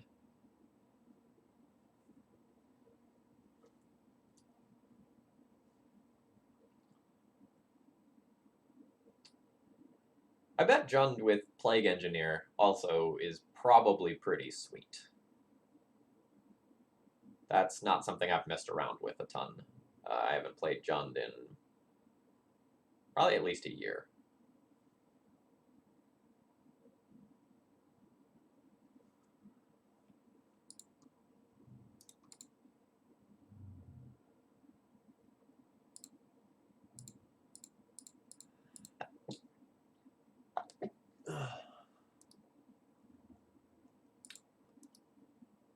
You could have a long discussion about whether or not it's correct to crack in for that 1 point of damage there. But I'm just going to hit them. I think my opponent's life total is very relevant, and I'm going to have to consider that my opponent's creatures, in a lot of cases, aren't actually going to attack because of things like Birchlore Ranger or Heritage Druid.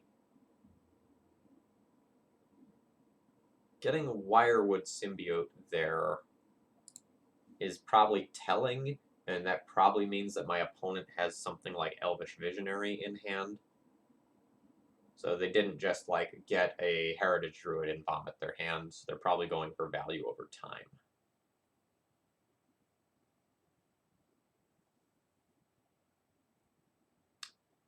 No, I don't need a sideboard guide for donation deck lists. I usually feel like I know what I'm doing well enough to just pilot it.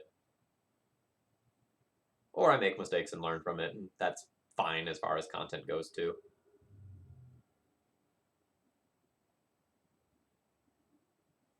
That's a great draw. That's a very, very good draw.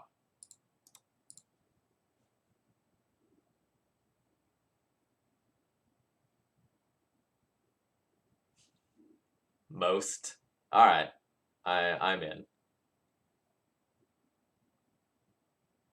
So I don't want this. That can go back to the top of the library. How do I feel about paying life for this Green Sun? Getting a Knight as a finisher and using Giver of Runes to bash through the board is probably good enough, and this also represents Gaddock Teeg. So I am going to go ahead and keep that.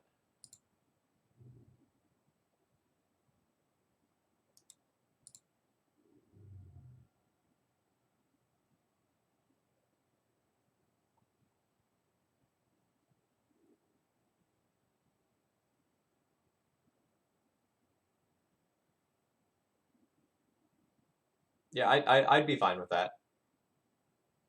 I will just, like, try to Google or Reddit a list if that's the case.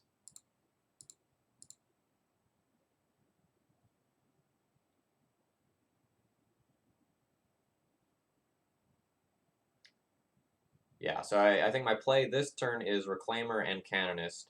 Then my play next turn will end up being like a Teeg or a Knight.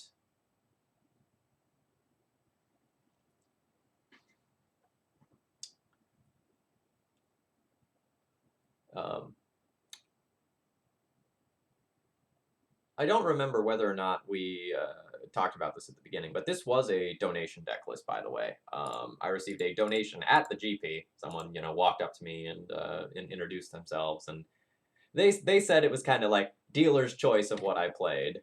So I pulled out like a list of decks that I was kind of eyeing to play, and they were a Maverick player, and that resulted in this stream. So JJ, thank you very much for the in-person donation. It was really appreciated and made my afternoon. Yeah, got the right call about the visionary.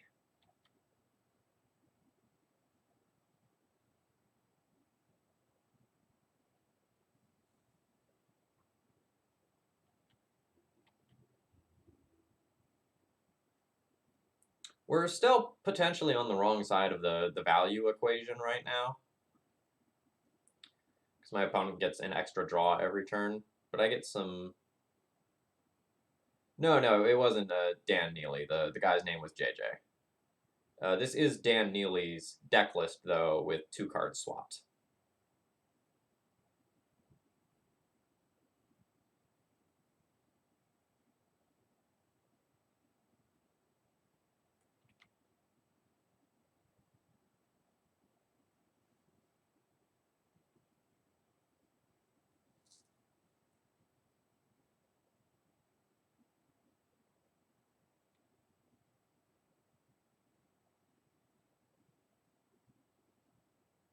The opponent's going really slowly. I wonder if they're, like, eating lunch or something.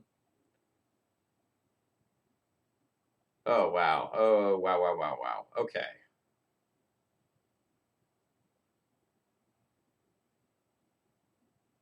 These cards are great. Scavenging Ooze is going back on top.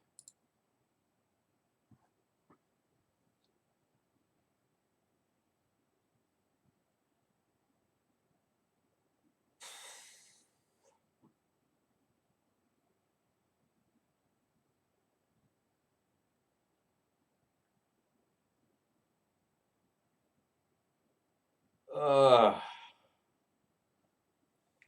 I take the 4 life to keep both of these? If yes, which one do I play this turn? Teague, Chalice, or Stoneforge? I think I want Teague to shut off Natural Order and Green Sun.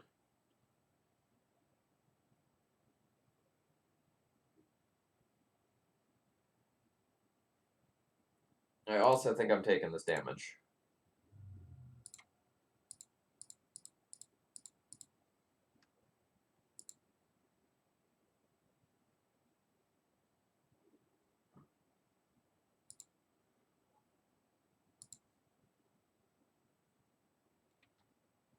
So I'm also not making any attacks in. I do not want to get cracked back for any damage here. I feel like I'm going to win this game by locking my opponent out. And so I want to play slow and controlling, not risk a single point of life. I think Once Upon a Time is going to be a legacy staple in depths.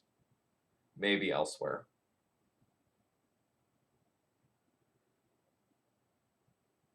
Hellsmile, where were you like 30 seconds ago? 100% agreed with your evaluation there. I shouldn't have paid the 4 life to keep the Chalice and the Stoneforge if my plan was, hello! If my plan was to Teague that turn. You're 100% right. That is an error on my end.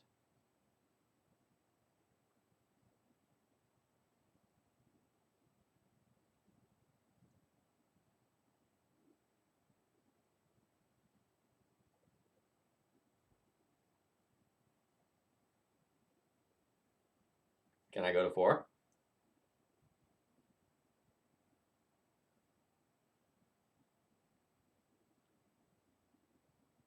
I think I can go to 4.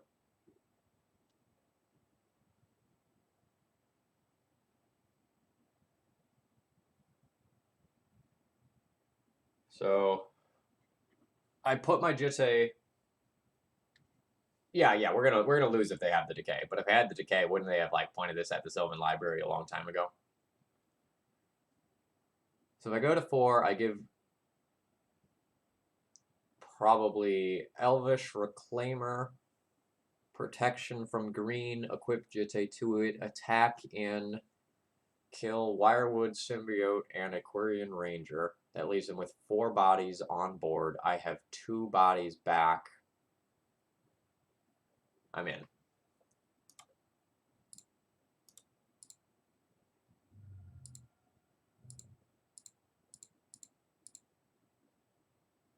I should have given this pro green in response. No, it doesn't matter. I'm all in now.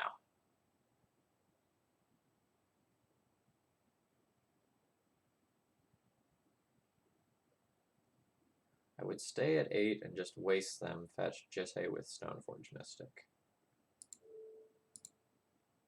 Yeah, I potentially like that line a lot, actually.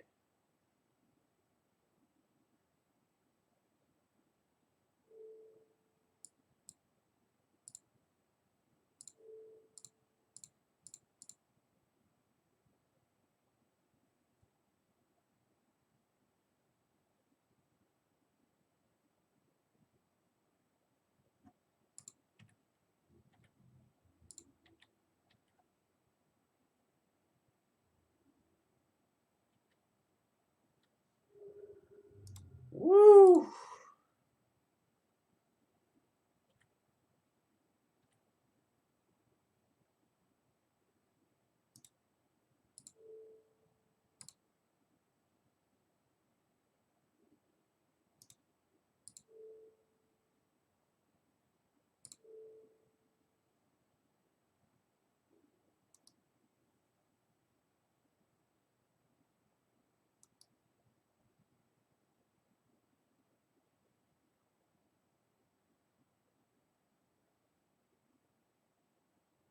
Okay, we won one. You remember when I said I kept that hand on the strength of Sylvan Library? Boy, it really delivered there. When I'm on the draw, It's possible that I should have some answers to, like, the Archon or a Progenitus just being dumped in play via a quick natural order.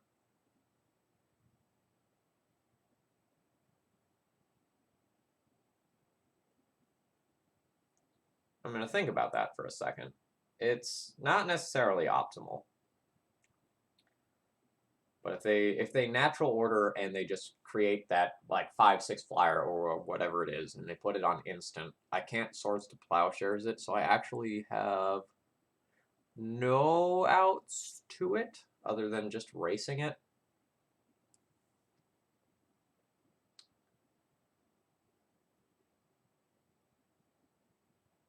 So on the draw, maybe I'm supposed to remove my Thalias and play some Council's Judgments. I don't think that's 100% like a yes-no situation. Oh, there's a good question I think I missed.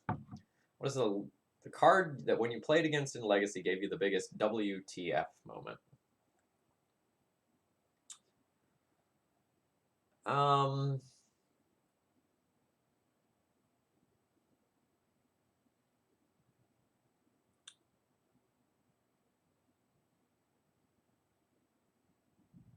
The first time I saw someone natural order for Dragon Lord Atarka, that one got me pretty good.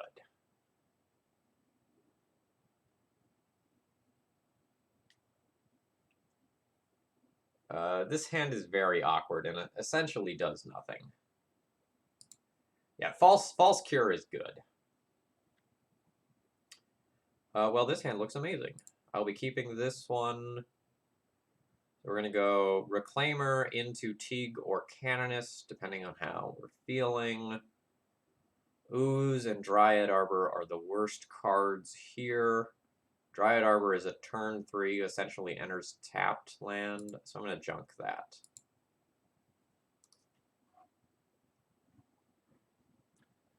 Yeah, so if you're not familiar with like the False Cure deck, False Cure says something along the lines of whenever someone would gain life, they lose that much life instead.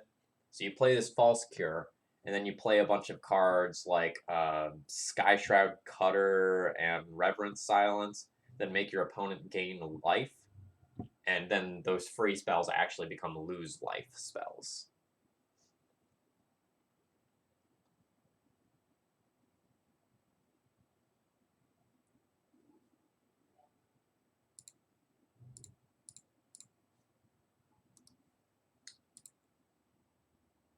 Mika, 579.40, thank you very much for following. I hope you're enjoying the Maverick content.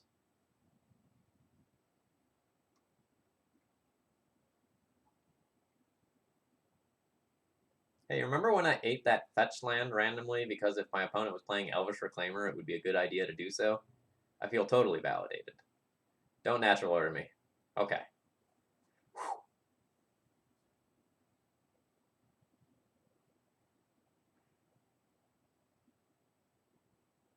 Now we get the Canonist versus Teague conundrum. So Teague stops Green Sun and Natural Order. Canonist stops like them vomiting a bunch of cards if they have Wirewood Symbiote. I'm gonna play Teague here. I'm gonna do it off of Forest because Scavenging Ooze, stabilizing my life total, very much might be a real thing. Yeah, given board, I will basically lose to Natural Order or Green Sun, so I'd rather stop this, and if I give them a turn of Glimpsing or Visionary Bouncing, like maybe I'm not just totally dead to that. Yurak, thanks for stopping by, and I have a Red Prison primer going up on Monday. I think it's going up Monday at 10 a.m. on the YouTube channel, so be sure to check that out.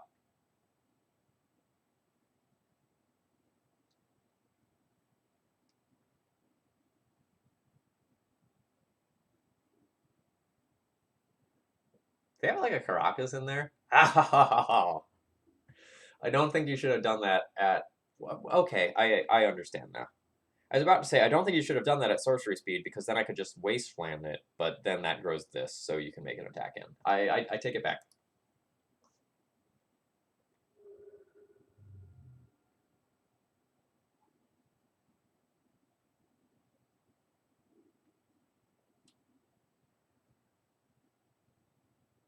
My own Gaia's Cradle, you say?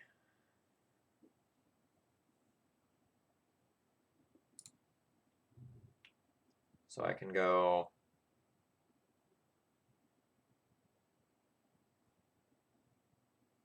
I probably need to make the Canonist.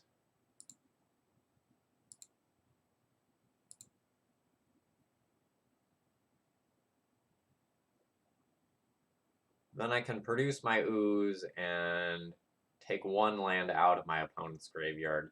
Then in following turns, my scavenging ooze can stabilize these. I still have no lands in my own graveyard, so my knights and my own Elvish Reclaimers are looking a little embarrassing.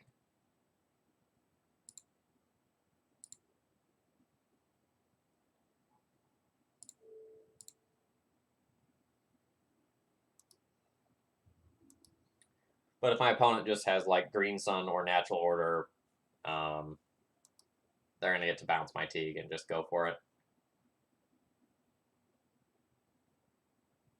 But that didn't just happen immediately, so maybe there's hope for the home team here.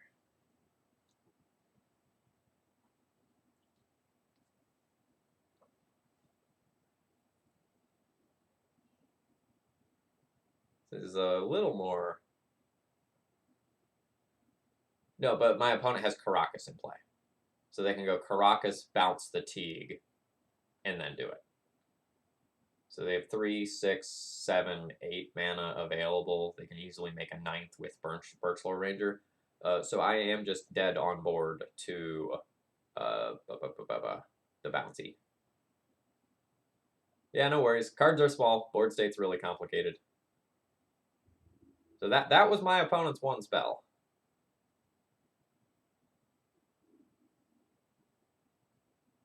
Giver is a pretty okay draw.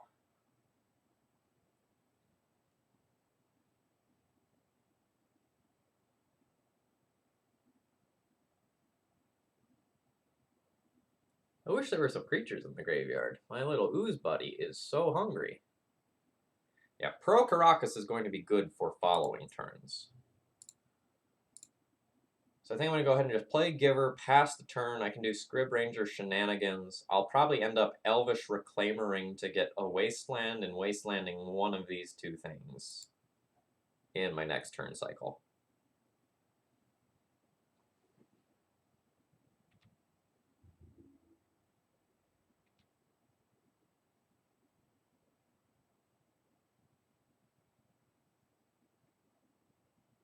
Yep.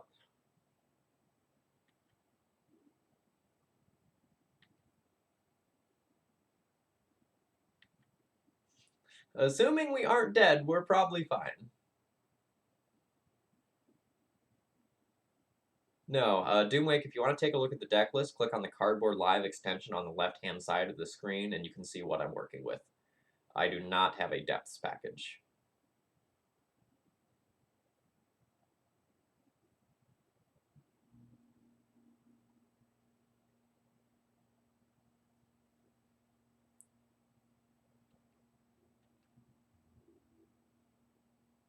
Oh, baby. Everything might be okay.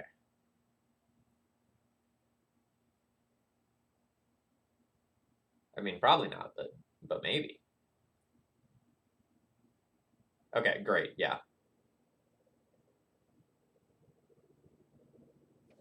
So let's play Scrib Ranger.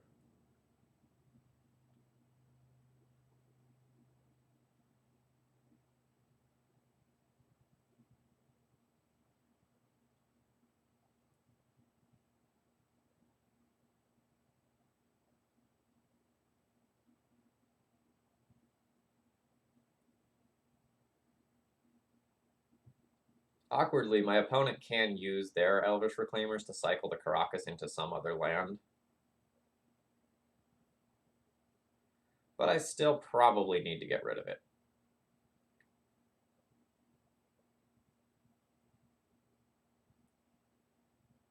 And opponent, you gotta hustle. You've got under 5 minutes on the clock there.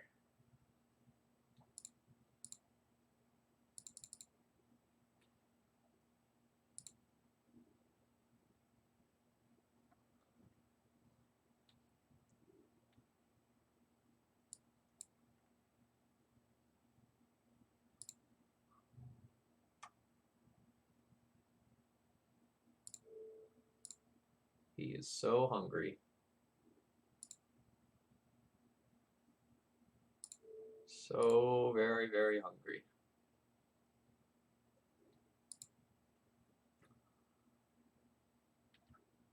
Yes, I know that man is going away.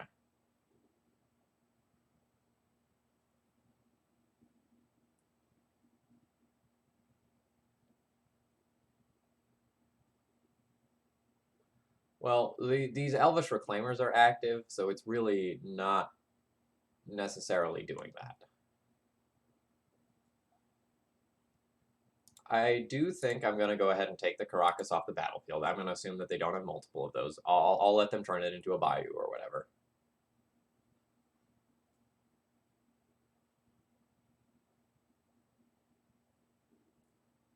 Yep.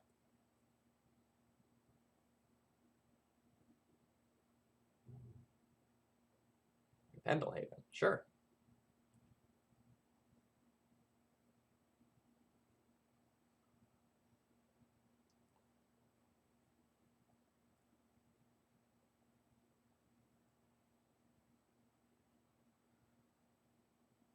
I think I would rather leave up Scavenging Ooze mana than Swords to Plowshares mana. Wait, I haven't played a land yet this turn, have I? Okay, so I can do both. So I can just go 1, 2, Teague.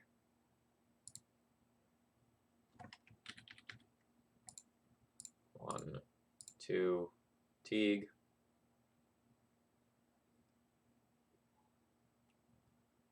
Don't think it's worth trying to crash in for 2 with something. Let's untap my Giver of Runes, return a forest.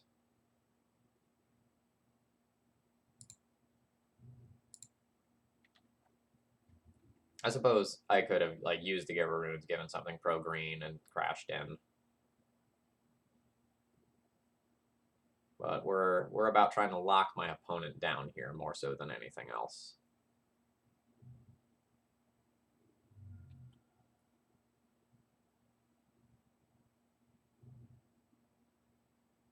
White mana.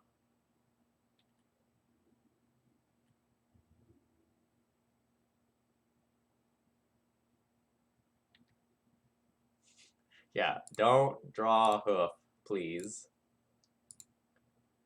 It's very important to my mental health that you not draw hoof.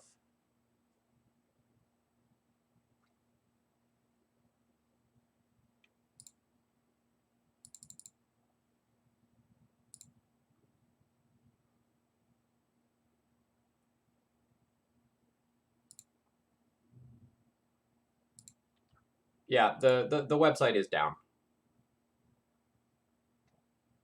I haven't gotten around to fixing it yet.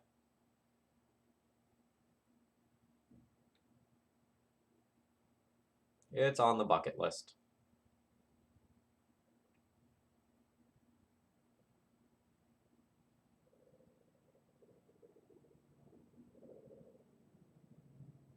So I now have a 3/4 Elvish Reclaimer. Can that safely attack in?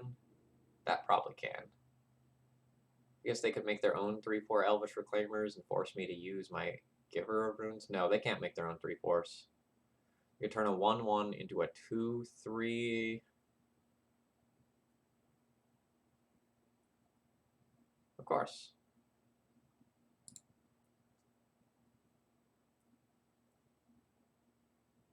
So I think I can go ahead and attack in with Elvish Reclaimer, and it's totally fine to do so. So let's ship in with Elvish Reclaimer and Scrib Ranger.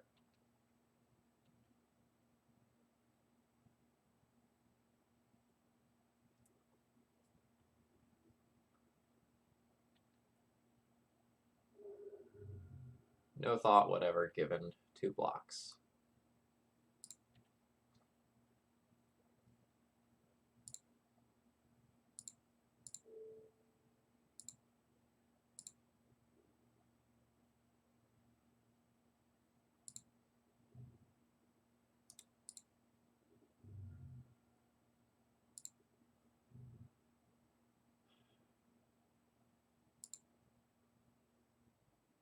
I think I'm going to drop my swords to plowshares to just play this out, leaving the cradle mana open.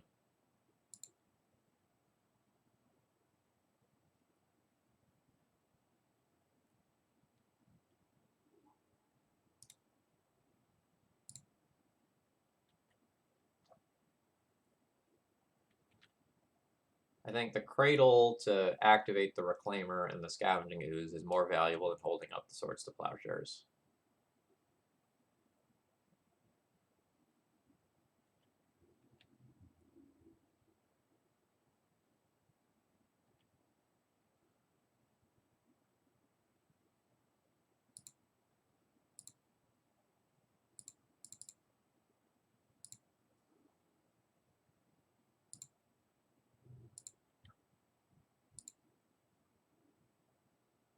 Ramunap Excavator, you say? I am on board with that.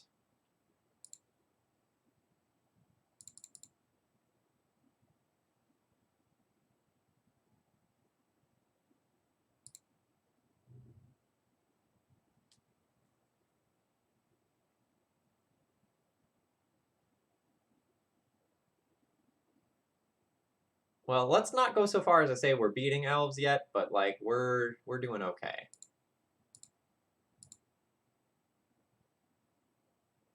I've played my 1 spell this turn.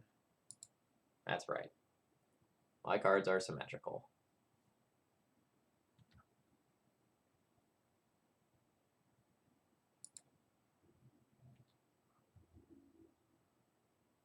Let's bash in with this. Let's bash in with this. Let's bash in with this.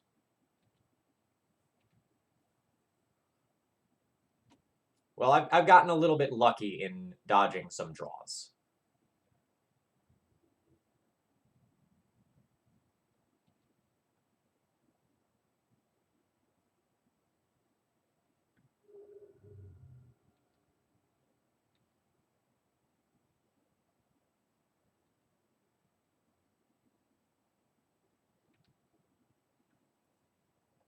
So we go to their upkeep. We'll wasteland their Gaia's Cradle. They'll use 2 mana to circulate it into a new tapped Gaia's Cradle.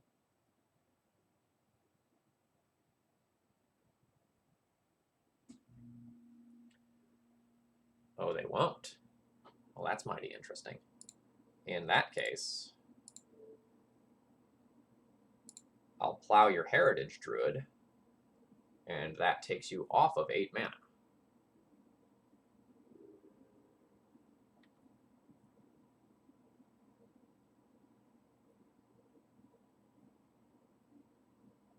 Oh my gosh. We beat elves! We beat elves!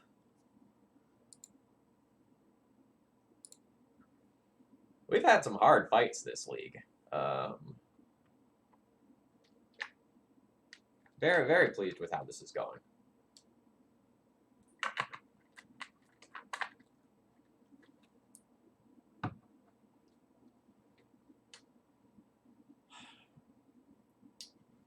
So, well, we'll just move on instead of talking about that match more.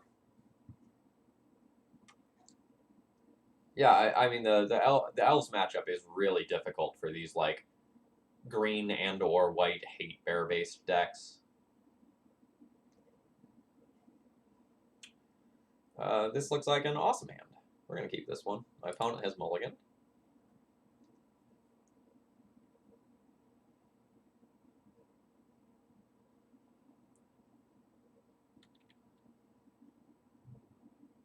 Oh boy.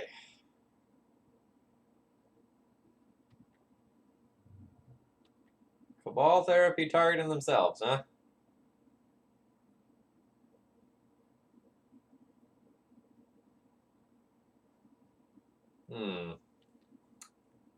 Alright.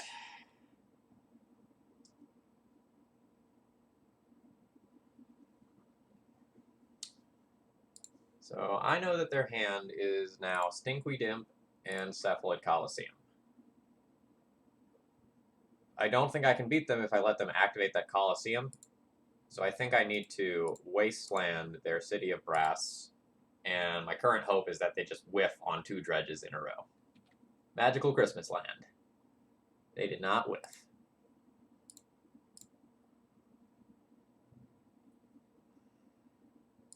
Alright.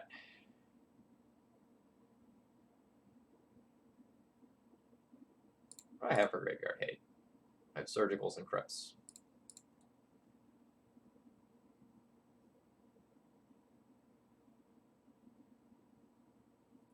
So, do I want to play Giver of Runes, which maybe doesn't do much, or do I want to hold up Swords to Plowshares? Which also doesn't do much unless they draw Narcomoeba. I think I am going to hold up Swords to Plowshares.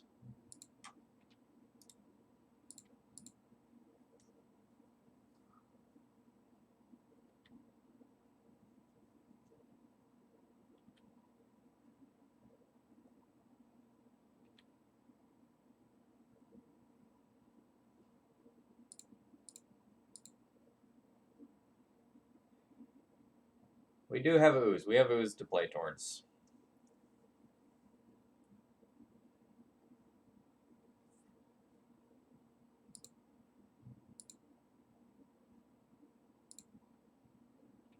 So now we hope my opponent just takes one of the 2 Icarids here, although I do think they will take both Icarids.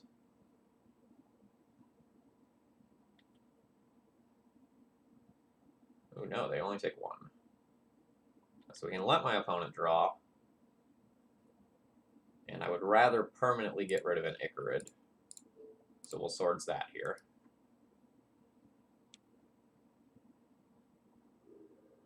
Does my opponent have no bridges yet? Well, that's pretty lucky.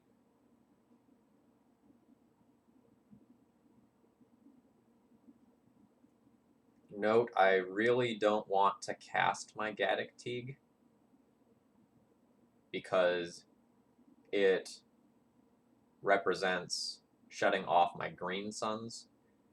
And Green Sun for Ooze. Yes! Green Sun for Ooze is very, very good.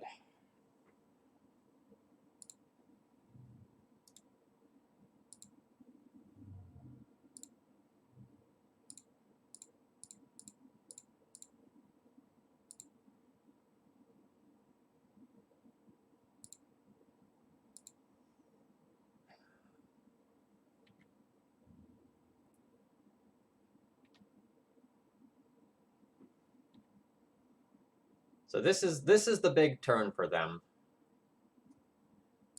How good are you, Stinkweed Imp?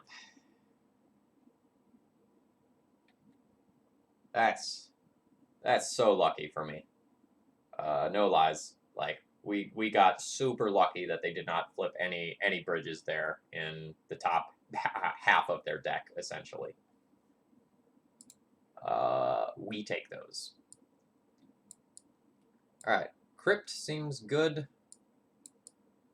Surgical seems good. It's target opponent, not target player, notably. So that's less good. Canonist is maybe okay. Chalice on the draw is probably too slow, and my Swords to Plowshares are probably too important. So let's figure out what's bad and start there. We probably don't want Jailer. Sword of Fire and Ice is probably too slow. Ramunap Excavator staying in the deck to potentially recur Bajuka Bog is pretty okay. Sajiri's Step seems kind of medium here. I might end up cutting that. It can give pro black and like push a big knight through a board of stalled zombies though, so maybe I need to leave it in. Gaddock Teague seems actively bad since it's going to shut these off, and a lot of the builds aren't even playing Dread Return anymore.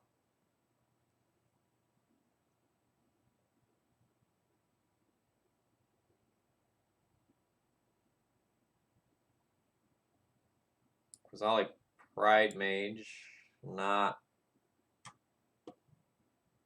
the best.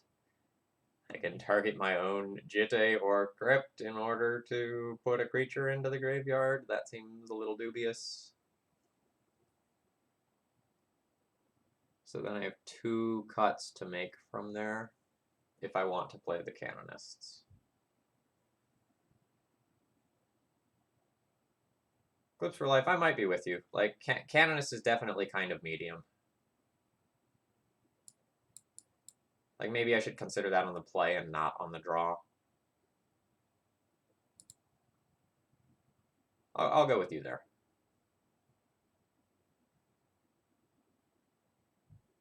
My opponent has mulliganed. I have sort of a good average a good average Maverick looking hand, but I don't necessarily know that this is actually good enough to keep in this matchup. I'm gonna go ahead and mulligan.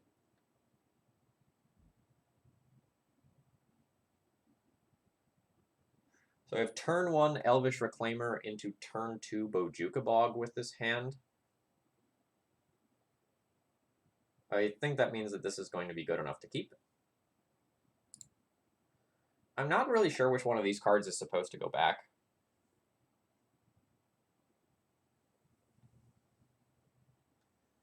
Giver of Runes kind of seems like the worst one here. I'm going to ship that. But, like, Jitte is also slow. Green Sun's a little clunky with this hand.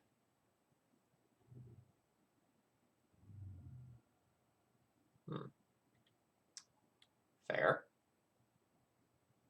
Makes my Ooze and Surgicals worse.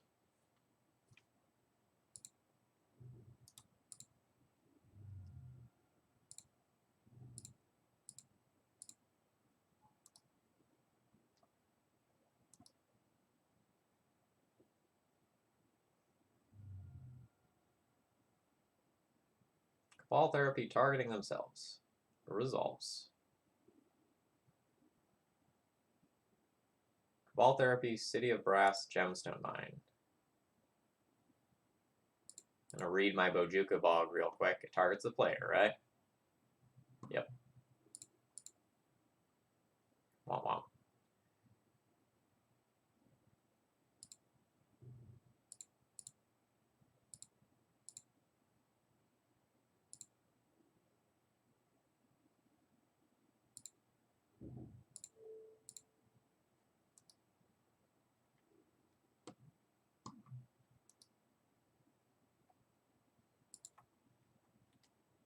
Oof. Don't hit a Dredger?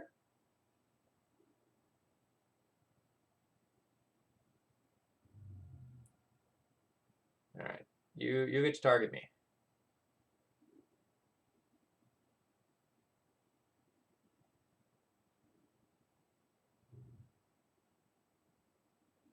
So they're very much all in on this Stinkweed Imp here.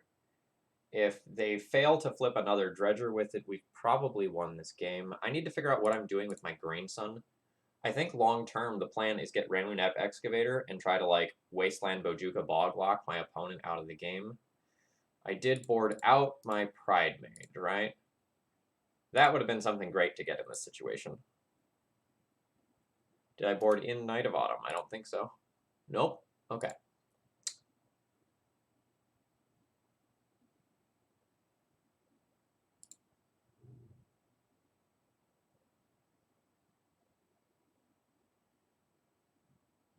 So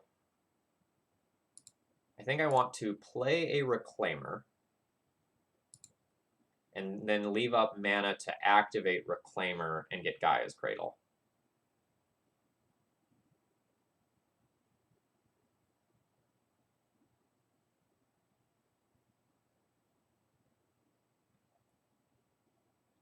Yeah, that's my line.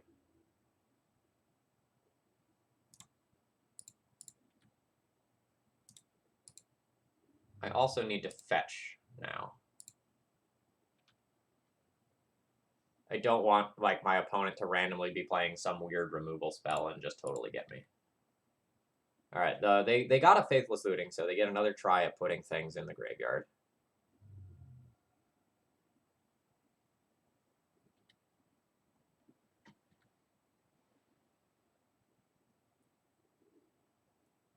Alright, so they have a Thug and a Stinkweed Imp now.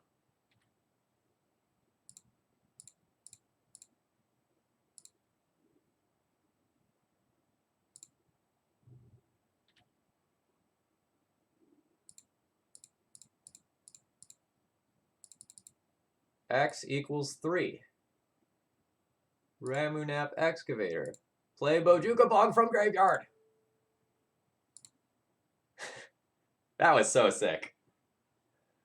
Alright, I feel real good about that. That was an angle of this sort of play that I've never actually gotten to do, is like a Bojuka Bog lock like that. So that was cool. Feels good.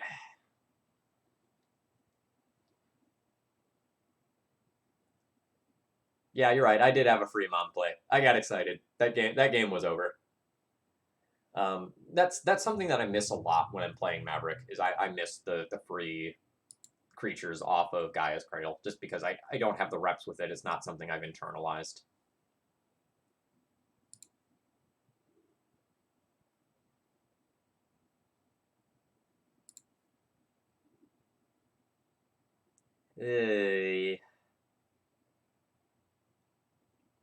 Yeah, that was some good, clean, crisp magic right there.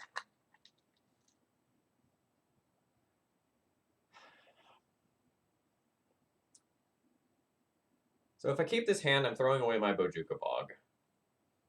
And then I don't really feel like my hand does much.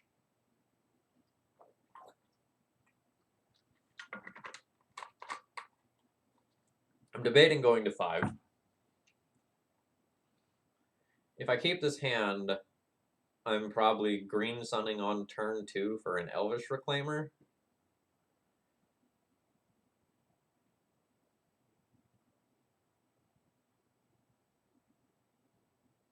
I'm just like not super excited about this.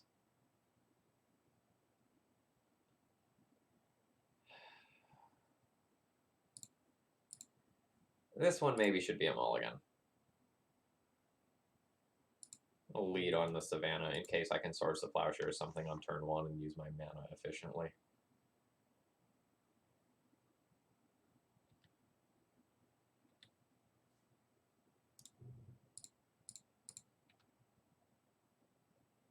No, I didn't Google them. Or we can just draw an Elvish Reclaimer.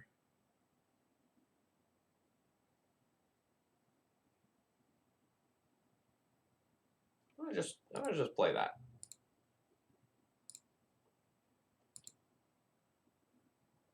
This lets me maybe save my Green Sun for a Teague next turn, which maybe is relevant. I was about to say, oh, woo, Volcanic Island Counterbalance, you say?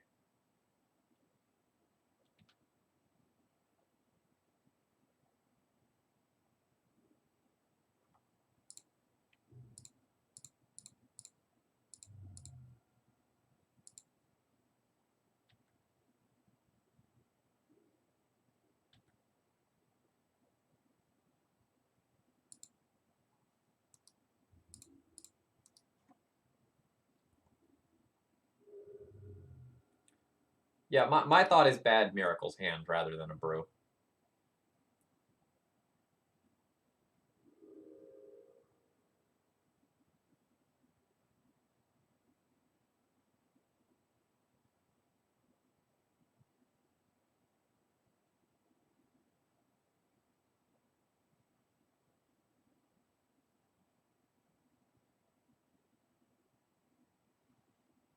I don't want to do this.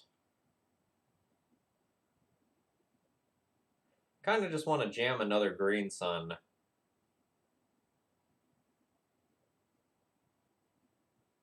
Rather than try to get cute with Script Ranger.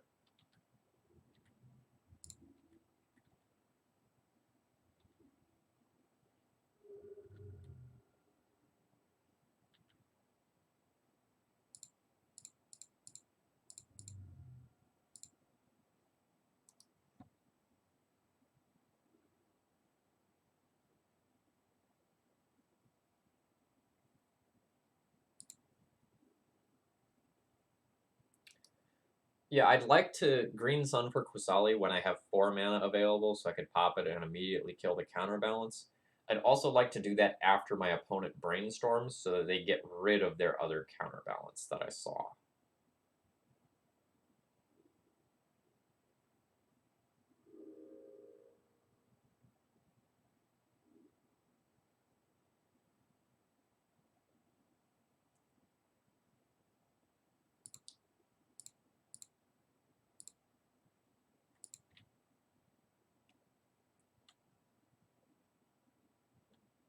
The sorcery speed Scrib Ranger. Saddest of all Scrib Rangers. So now that other counterbalance is going to go on top to counter my Scrib Ranger, and they're not actually going to fetch it away, they're going to redraw it. So that's somewhat inconvenient for me.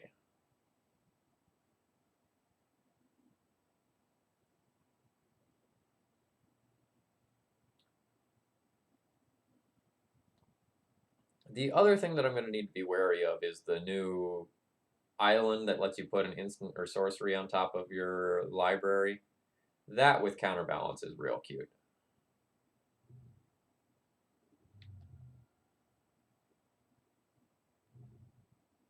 Oh, this is so bad for me if they just Jace here. Yikes.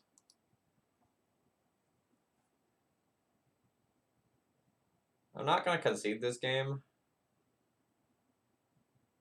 but my odds of winning have plummeted. Sure, we have one choke, but we have multiple Palace Jailers. Like we have cards that are great in the matchup.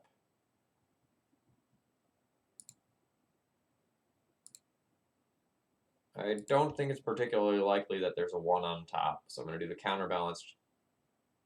I'm going to do the counterbalance check with that before playing a 2-drop that I think there actually will be something on top for. Well, that was not the best for me. My Tireless Tracker's in the sideboard. My Tireless Tracker's in the sideboard.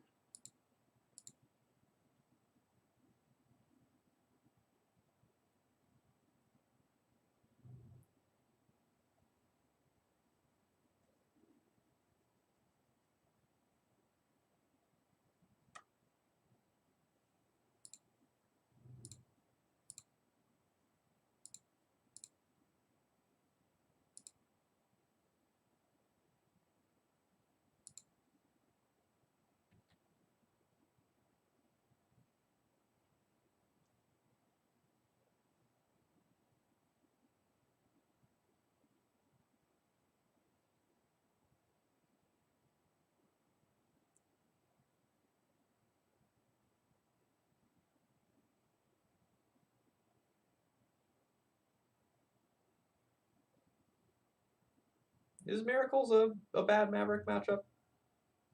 Historically, I've felt good against it. Now, normally I'm usually playing a pile of chokes. Like, when I go and do this, I tend to go and play a whole bunch of those things. Like, I usually play 2 or 3. But with Choke and Jailer, I've usually felt pretty good. No, that was a question. It's not like, I think it's good. It said, I don't know, and I was legitimately asking.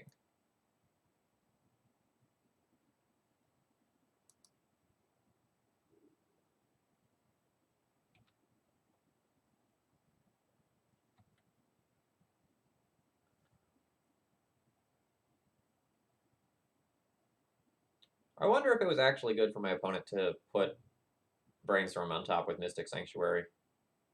It makes more sense if they have many copies of them, but if they're only running like 2 or something like that, it feels like saving that effect for a more critical moment might be better.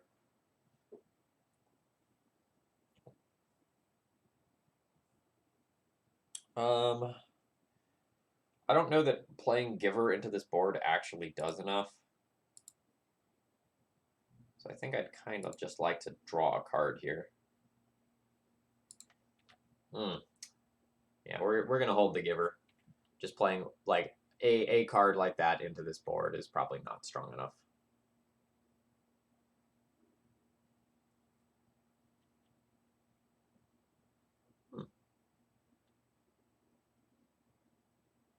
Okay, good to know.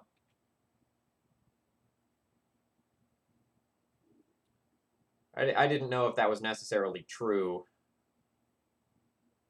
now that not all the builds are on like the noble hierarchs, because like the Elvish Reclaimers are standalone threats on their own.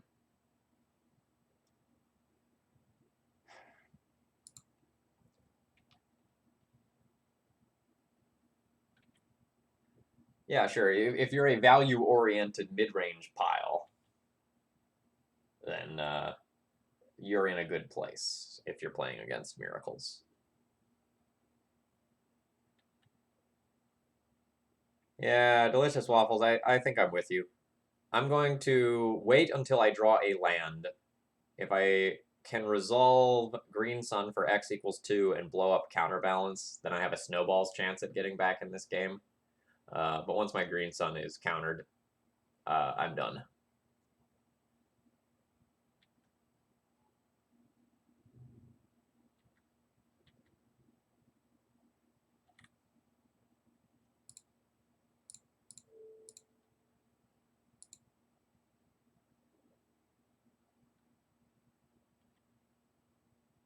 Alternatively, this Mentor making it around the board without me being able to counter it is also rough. So I'm not going to show my other land here.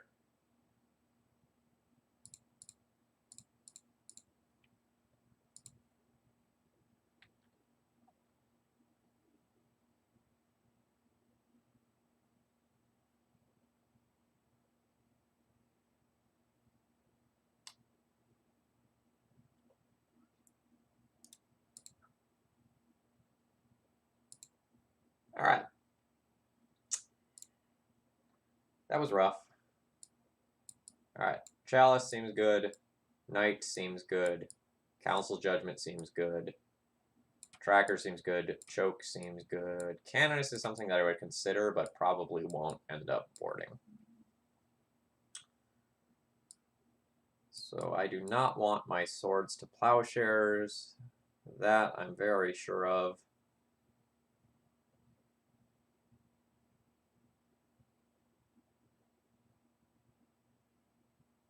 From there, most of the rest of my stuff is pretty good. I have mixed feelings on the Bojuka Bog, because it can do something against the new island card that I'm just blanking on the name of. And it also has some utility versus Snapcaster, but it's just like such a terrible draw. Giver of Runes is pretty medium to actively bad, and I think Giver of Runes is probably just worse than Bojuka Bog. Especially since I'm bringing in Chalice as something that I'm going to just set on one. This feels fine.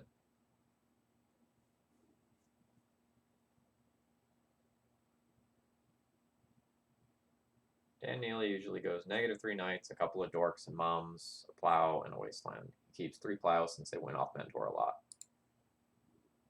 I can see that. I will keep the ever-loving crap out of this hand.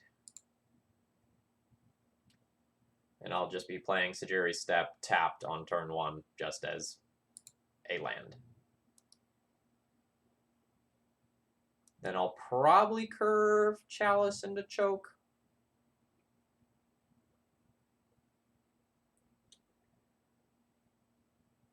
Oh, I might just snag that Tundra.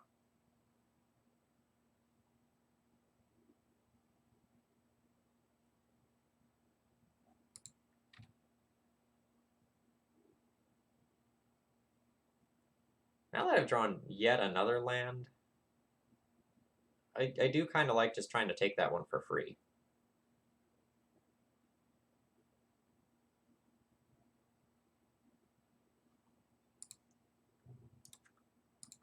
I don't need to be in a hurry to win this game, given my card quality in hand right now.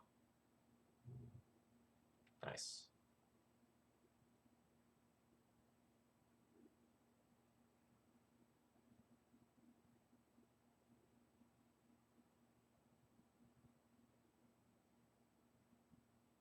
Basic Mountain. Strongest of the basic lands. Wait, no, that's island. What are we talking about?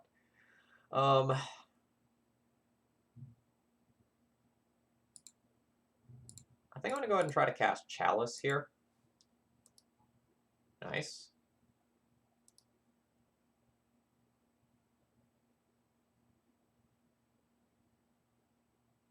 Okay. Wastelanding that Tundra was real strong.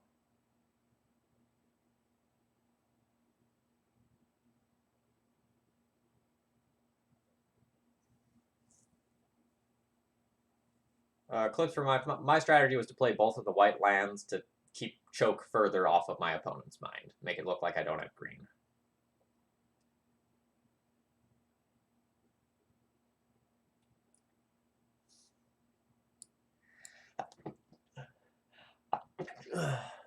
So on the draw, I definitely want that last giver out of the deck. And I can totally see trimming a knight to just get another Swords to Plowshares in there to have another out to mentor. Knight is admittedly very bad versus Jace, and not great versus Swords to Plowshares either.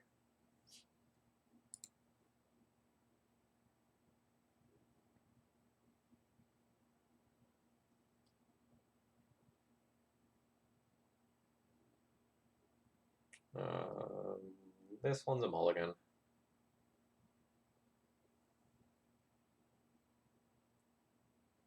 My opponent is mulligan as well.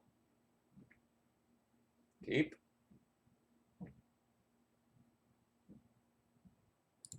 We're going to ship back the sword. It's just going to be really clunky since I'm going to be tight on mana at the beginning of this game. And I'm going to let my draw on turn 1 dictate whether I'm just playing Elvish Reclaimer or whether I'm just going to Green Sun for Dryad Arbor. I don't really want Dryad Arbor to get caught up in a Terminus.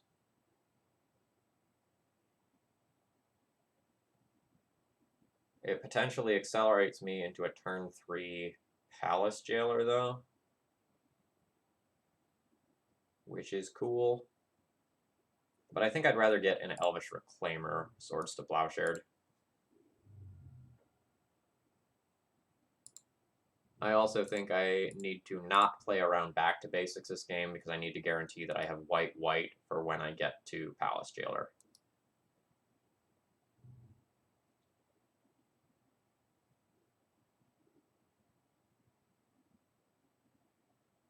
It is Dryad Arbor, friend.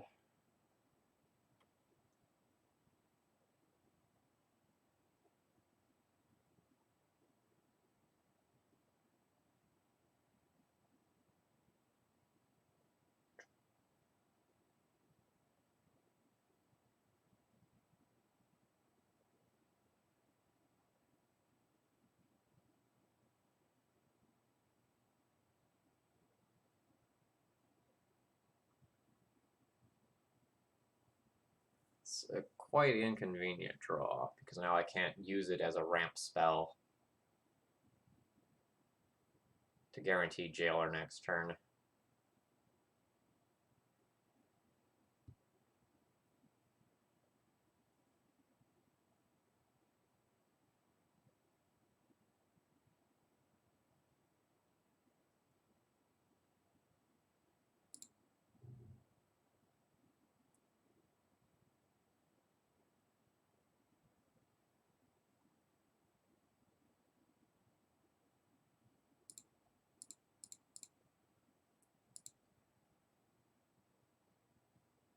I think I just need to keep casting things and try to let Tireless Tracker and or Palace Jailer take over the late game of this matchup. And so if I manage to like trade Elvish Reclaimer for something like a Snapcaster Mage or something like that here, it's great. And I'm fine with playing to the board since my opponent doesn't have white mana available for a Terminus yet.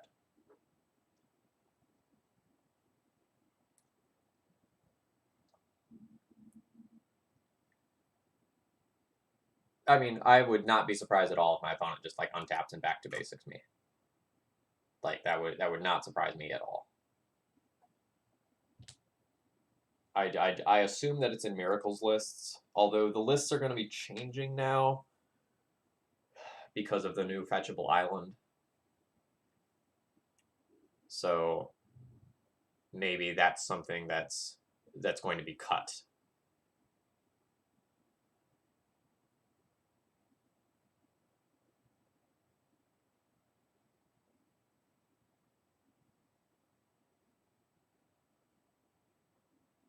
All right.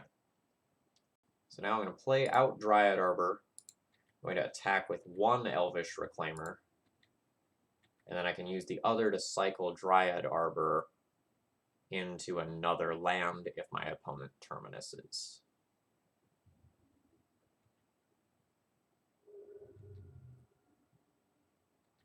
And then I'm just hoping to hit Palace Jailer on an empty board.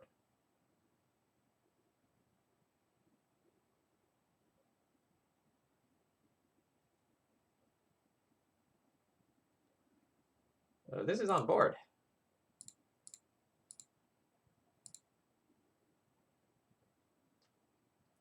And we're just going to take a regular fetch land. We're not going to get cute and try to grab Cradle here. Because if, like, Terminus or something was a follow-up, not that I think it's going to be, but if it was, it would just be too devastating.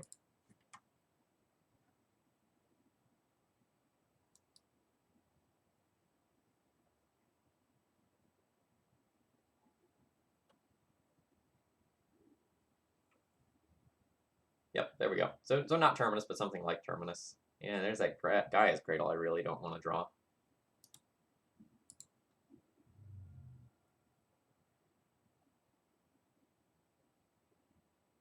Am I playing around back to basics at all? Like, I can try a little bit.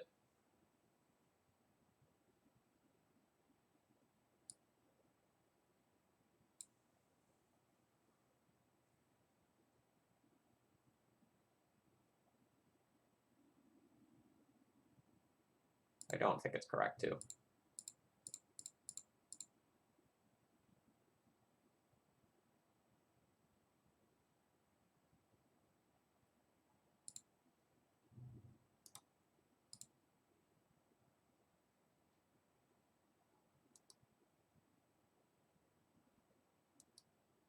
I think my colors are going to be constrained if I'm trying to cast multiple spells in a turn, like Knight and Swords or Palace Jailer into whatever gas that I end up drawing. That's fine, like, we're still getting another card out of this.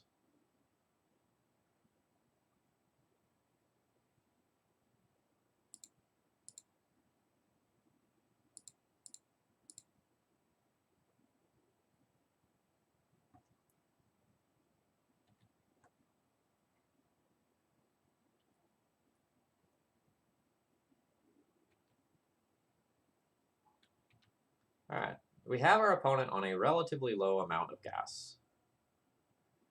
That they can, at any time, just, like, fetch a Swords to Plowshares up to the top of their library.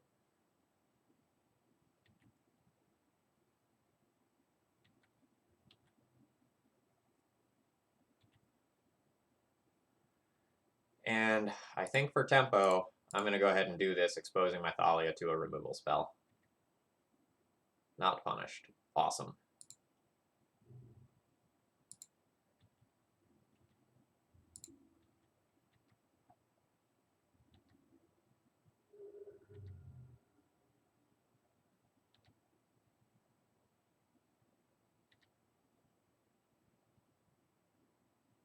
I don't think I want to play Jailer into that much open mana.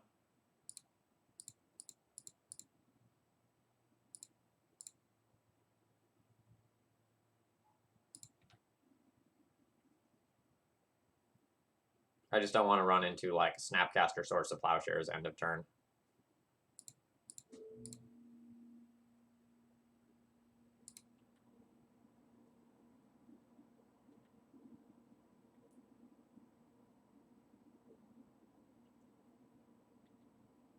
Alright. Do you have a Jace? You do have a Jace.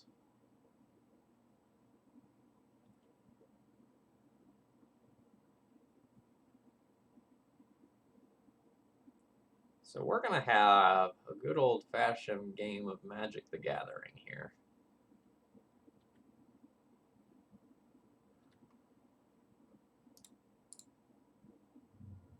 My Dryad Arbor is already gone, somewhat inconveniently.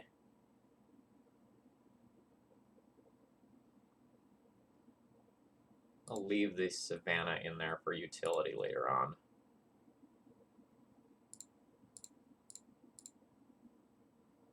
Well, actually, should I just play 2 threats this turn? Just, like, Resolve Thalia and Quasali Pridemage?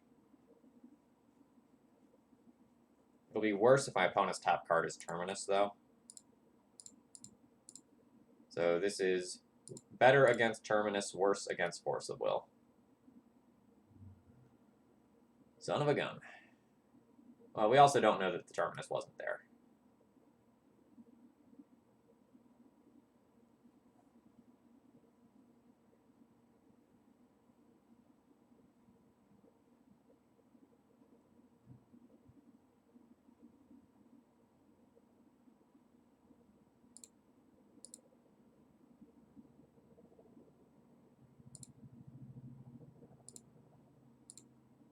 I guess let's play our worst card first.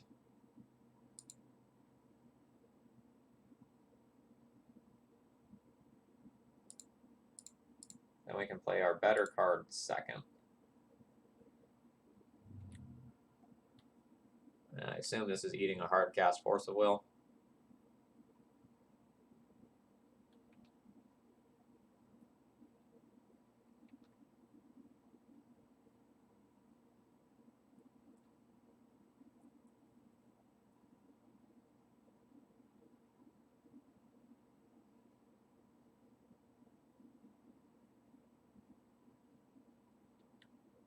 Okay. Alright, there's the back to basics. I made the choice not to play around that earlier. I have no regrets.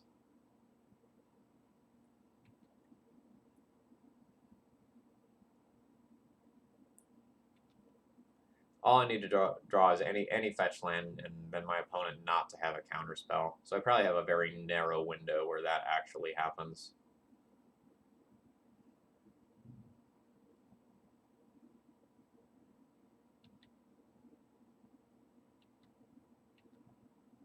I'm not 100% dead. Like, my opponent does only have 1 card. So unless it's like an actual factual counterspell, like, we still have outs.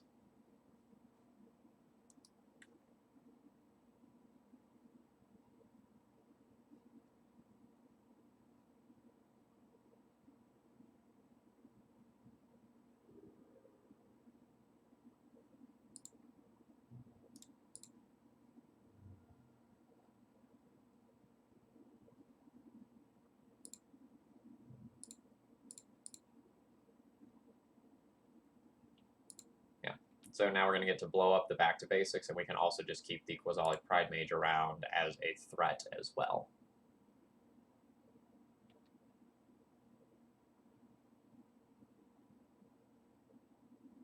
If we rip another land, we can even get Jitte counters.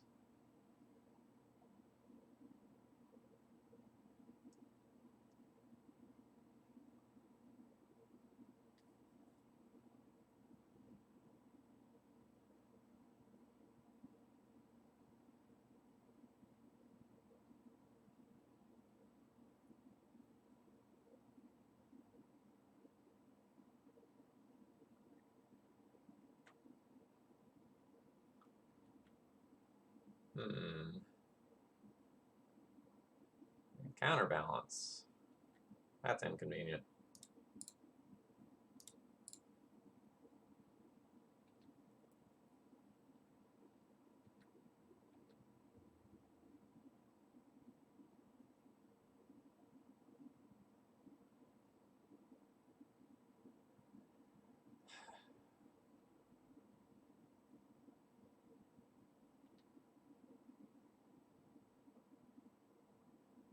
So I guess I have to blow up the back to basics now. So I can untap and try to use multiple spells. Okay. So I can go 2 mana Thalia, 3 mana Knight, leaving up Caracas to bounce the Thalia. But I should probably do that in the other order and try to resolve the 3-drop first.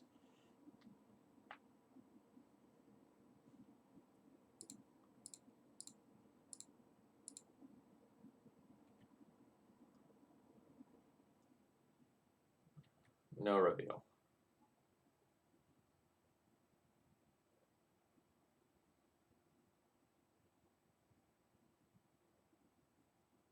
I don't think I can be conservative and hold back here.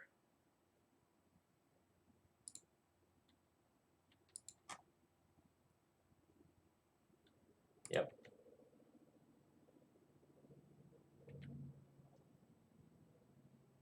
So we'll see whether or not our knight just gets bounced this turn.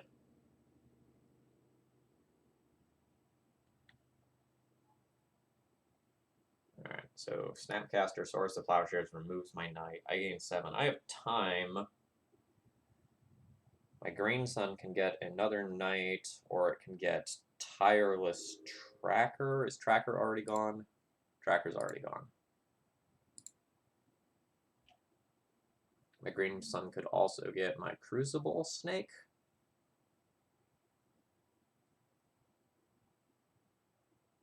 And I could replay Dryad Arbor. That probably doesn't do a ton.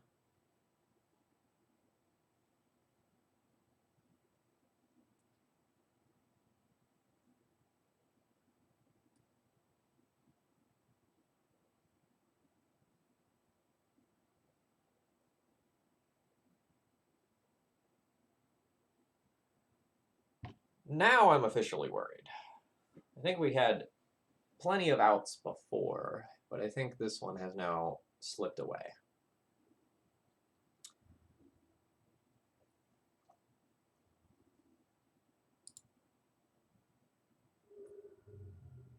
Council's Judgment would be a good draw.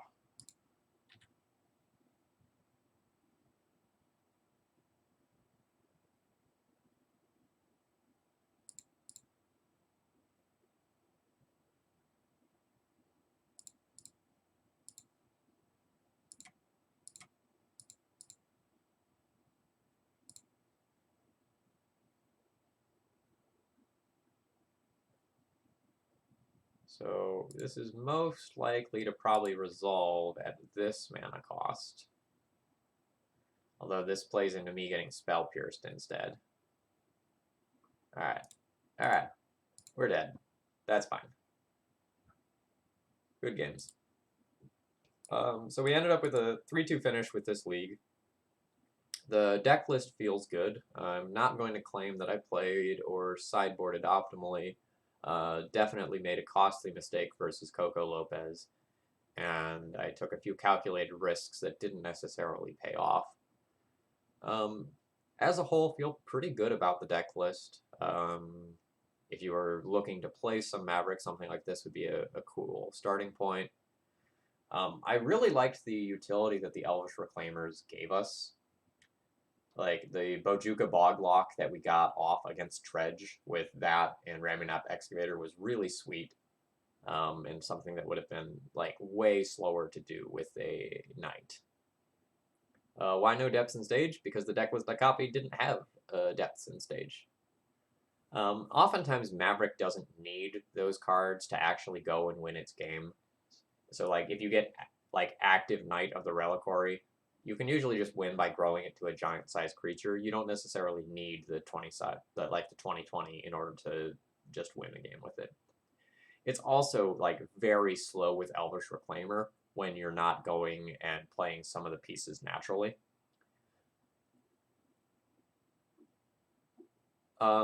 Yeah, so without the Noble Hierarchs, your jump to 3 is admittedly slower. And so your green suns are a little worse in the early game, but I'm totally fine with playing this deck list more over something else that has Noble Hierarchs.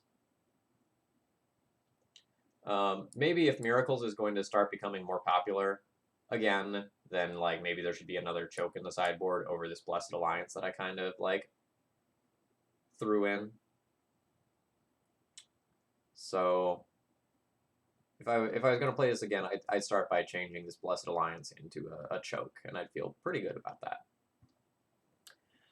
Folks, I hope you enjoyed this morning. I will be back on Monday night. It doesn't look like there's very much Legacy going on right now, so I'm going to go ahead and host UOL stream, and it looks like they have some Legacy Rector Fit versus Eldrazi Stompy going on right now.